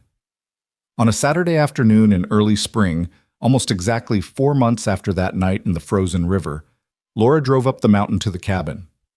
The snow was melting, revealing green underneath, and birds were singing in the trees. The access road was muddy but passable, and when she pulled up to the cabin, Lily came running out to meet her. "Officer Laura, you're here! I've been waiting and waiting!" Laura scooped the little girl up in a hug, marveling at how much she'd grown in just a few weeks. Kids had a way of bouncing back that adults envied. Ethan appeared in the doorway, and Laura's breath caught. He was smiling, a real genuine smile that made her heart flutter. "Hey," he said. "Hey yourself." They'd been talking every day, video calls and text messages and long phone conversations late at night. They'd been taking it slow, building a foundation of friendship before rushing into anything else, but the connection was there, undeniable and growing stronger. "I made lunch," Ethan said. "Nothing fancy, just sandwiches, but we can eat outside. The weather's finally nice enough." They ate on the porch, with Ranger sprawled at their feet and Lily talking a mile a minute about everything and nothing.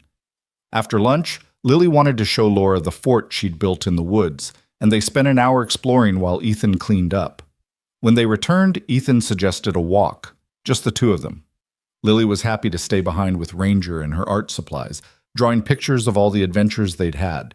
Ethan led Laura down a familiar path, the one that led to the river, the same river where this had all started, where Laura had nearly died and Ranger had saved her life. But it looked different now. The ice was gone, replaced by rushing water that sparkled in the sunlight. The banks were lined with early wildflowers, and the air smelled like pine and earth and new beginnings. They walked to the spot where Ethan had pulled Laura from the water. Someone, probably Ethan, had placed a small memorial there, a simple stone with Fletcher's name and the words, "A good man who died doing right." Laura touched the stone gently. "He deserved better." "He got what he wanted," Ethan said. "He helped save someone who needed saving. He stood up to injustice. That's not a bad way to be remembered." They stood in silence for a moment, honoring the memory of a man they'd barely known but who'd given everything to help them. Then Ethan spoke again. Laura, I've been thinking about what comes next for us. Yeah? These past few months, getting to know you, watching you with Lily, talking to you every day, it's been good. Better than good. It's been the best thing that's happened to me since Sarah died. Laura's heart was pounding. It's been pretty amazing for me, too. But I need to know if this is real. If this is something that can last beyond the crisis that brought us together, because Lily's getting attached. Hell, I'm getting attached. And we can't invest in something that's going to fall apart. I don't have a crystal ball, Laura said. I can't promise we'll never fight or struggle or face hard times, but I can promise that I'm all in, that whatever challenges come, I want to face them with you and Lily, if you'll have me. Ethan turned to face her fully, and his eyes were bright with emotion. Laura Bennett, you are the bravest, most stubborn, most incredible person I've ever met. You drove into a frozen river and came out fighting. You never gave up, never quit, even when it would have been easier to surrender. And somehow, impossibly, you ended up in my life. Are you complaining? Hell no. I'm thanking whatever force in the universe brought you to my door that night. He reached into his pocket and pulled out something small. I know it's fast. I know we're probably crazy. But life's too short and too uncertain to waste time being cautious. He opened his hand, revealing a simple silver ring with a small diamond. Laura stopped breathing. This was Sarah's, Ethan said quietly. She would have liked you. She would have wanted Lily to have a mother who was brave and kind and strong. And I hope, she'd be happy that I found someone who makes me believe in second chances. Ethan, I'm not asking you to marry me tomorrow. I'm asking if you'll consider it, if you'll think about building a life with us. Taking your time, no pressure, but knowing that when you're ready, this is here. We're here. Laura felt tears streaming down her face. Happy tears this time, not tears of fear or grief or exhaustion. Yes, she said. Yes, I'll think about it. And yes, I want to build a life with you and Lily. And yes to everything. Ethan laughed and pulled her into his arms, and they stood there by the river where this had all begun, holding each other while the water rushed past and the sun warmed their faces. When they walked back to the cabin hand in hand, Lily took one look at them and squealed. Does this mean Officer Laura is going to live with us? Not yet, Ethan said, but someday, if that's okay with you. It's very okay with me. Lily threw her arms around Laura's waist. You can help Dad with the hard stuff and teach me about being brave and play games with me and be my friend. Your friend and maybe something more, Laura said, kneeling down to Lily's level. How would you feel about me being part of your family? Lily's face grew serious, and for a moment Laura worried she'd pushed too fast. But then the little girl smiled, a smile so full of joy and hope that Laura's heart nearly burst. I think my mommy would like that, Lily said. I think she'd be happy that Daddy found someone nice, and I think she'd want me to have someone to help take care of me and love me. So, yes, I want you to be part of our family. Laura hugged her tight, and over Lily's head she met Ethan's eyes. He was crying too, and Laura realized that they were all getting a second chance here, a chance to heal, to grow, to build something beautiful from the ashes of tragedy and trauma. The trial began 6 months later. Laura testified for 3 days, laying out everything she'd discovered about the corruption in Frost Valley PD. Marcus Webb, his real name was Marcus Rodriguez, Agent Rodriguez's nephew, which explained some things, testified about his undercover work. Ethan testified about the manhunt, about being chased and shot at, and forced to run for his life with his daughter. The evidence was overwhelming. Reeves and 8 of his co-conspirators received life sentences without possibility of parole. The others got anywhere from 15 to 40 years. The judges who'd been involved were disbarred and imprisoned. The entire corrupt network was dismantled. On the day the verdicts came down, Laura stood on the courthouse steps with Ethan, Lily, Marcus, and Agent Rodriguez. The media swarmed them, asking for comments, asking how it felt to have won. It doesn't feel like winning, Laura said into the microphones. A good man died. Ranger Tom Fletcher gave his life trying to help us. Nothing we do here today brings him back. But maybe, just maybe, his sacrifice means something. Maybe it means that corruption doesn't win. that good people who stand up and fight can make a difference. Beside her, Lily held up a picture she'd drawn. It showed Ranger the dog with his badge, Fletcher with his ranger hat, and all of them together surrounded by hearts. "My dad says heroes are people who do the right thing even when it's scary," Lily said into the cameras with the unselfconscious confidence of a child. "Officer Laura is a hero, my dad is a hero, Ranger Tom was a hero, and my dog Ranger is a hero too, and heroes always win in the end." The clip of Lily's statement went viral. Within days, it had been viewed millions of times. People across the country were inspired by this little girl's simple faith in justice and goodness. A foundation was established in Fletcher's name to support families of federal employees killed in the line of duty. Ranger received formal recognition from the state police and became something of a celebrity, though he remained as humble and steadfast as always. Laura, Ethan, and Lily slowly built their life together. Laura kept her apartment in the city during the week for work, but every weekend she drove up the mountain to the cabin. She helped with homework, played in the woods, learned to braid hair properly, so Ethan didn't have to struggle with it anymore. Slowly, carefully, they became a family. A year to the day after that night in the frozen river, Ethan proposed properly. Not with Sarah's ring this time, but with one he'd chosen specifically for Laura. A band of silver inscribed with coordinates, the coordinates of the spot on the river where Ranger had pulled her from the water. "Because that's where our story began," he said. "That's where everything changed." Laura said yes without hesitation. They were married 3 months later in a simple ceremony by that same river, with Lily as the flower girl and Ranger as the ring bearer. Marcus was Ethan's best man, and Agent Rodriguez stood up for Laura. Fletcher's adult children attended, and they told Laura that their father would have been honored to have played a role in bringing their family together. The wedding was small and intimate and perfect. As Laura and Ethan exchanged vows, promising to stand by each other through whatever challenges came, to face the darkness together and find the light, she thought about how far they'd all come. A year ago, she'd been drowning in a frozen river, certain she was about to die.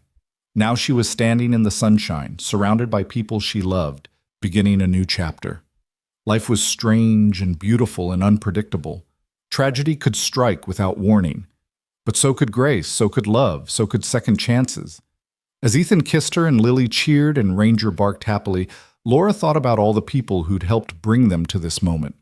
Fletcher, who'd given his life. Marcus, who'd maintained his cover even when it meant watching Laura walk into danger. The FBI agents who'd rescued them. Even Sarah, Ethan's first wife, who'd loved him and given him Lily and whose memory would always be honored in their home. They were all connected, all part of the same story. A story about ordinary people doing extraordinary things. About standing up for what's right even when it costs everything. About love growing in the aftermath of trauma. About families forged not by blood, but by choice and sacrifice and unshakable commitment. The reception was held at the cabin, with friends and family and fellow law enforcement officers who'd come to celebrate. Laura danced with Ethan under string lights hung between the trees, and later she danced with Lily, spinning the little girl around until they were both dizzy and laughing. As the sun set and the first stars appeared, Laura stood with her new husband and daughter, looking at the life they'd built together. "Happy?" Ethan asked, his arm around her waist. "Happier than I ever thought possible," Laura said honestly. "Me too," Lily chimed in. "This is the best day ever." "Well, maybe second best," Laura said. "The best day was when Ranger pulled me out of the river and brought me to you." And Lily considered this seriously. "That was a pretty good day, even though it was scary." "The best things in life usually are," Ethan said. "Scary and wonderful all at once." Laura thought about the truth of that, about how the scariest moment of her life, drowning in that river, hunted by corrupt cops, certain she was about to die, had led her here, to this moment, to this family. She wouldn't have chosen to go through it, wouldn't have asked for the terror or the pain or the losses they'd suffered, but she also wouldn't trade what came after, wouldn't trade Ethan's steadfast love or Lily's boundless joy or the sense of finally, truly belonging somewhere. Sometimes the worst moments of our lives lead us to the best ones. Sometimes we have to break before we can heal. Sometimes we have to lose everything to find what really matters. As she held her family close under the stars, Laura sent a silent thank you to everyone who'd helped them get here. To Fletcher, who'd given his life. To Marcus, who'd fought to protect her. To Sarah, who'd loved Ethan first and raised Lily with such care. To Ranger, the dog who'd quite literally saved her life. And to herself, the woman who'd refused to give up, who'd fought when it would have been easier to surrender, who'd believed in justice even when her own department had become corrupt. She was that woman still a cop, still fighting for what was right.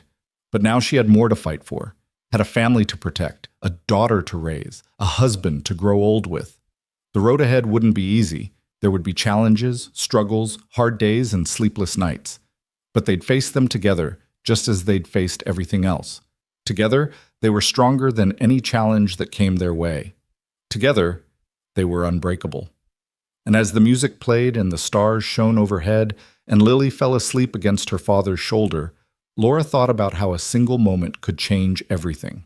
How one night in a frozen river could lead to this, to love, and family, and home.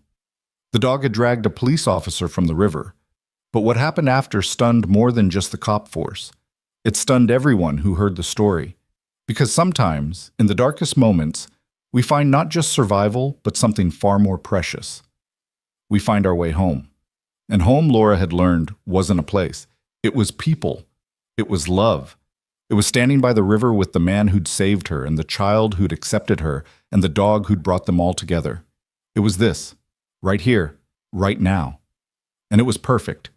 Years later, when people asked Laura about those harrowing days, about the manhunt and the corruption and the dramatic rescue, she'd tell them the whole story, about the crash and the river and the strangers who became family, about Fletcher's sacrifice and the FBI raid and justice finally being served. But what she remembered most, what she held closest to her heart, wasn't the danger or the drama. It was Lily's small hand in hers as they walked through the woods. It was Ethan's quiet strength, the way he'd protected them all without hesitation. It was Ranger's steady presence, loyal and true.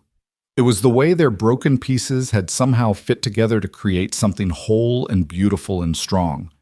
That was the real story. Not the corruption or the manhunt or the trials. The real story was about love growing in impossible circumstances, about family formed in fire and ice, about second chances and new beginnings, and the incredible resilience of the human heart. And that story didn't end with the trial verdicts or even the wedding. It continued every day, in every laugh and every struggle, and every moment they chose each other. It would continue for the rest of their lives. Because some bonds, forged in crisis and tempered by love, are truly unbreakable. And theirs was one of them. The end.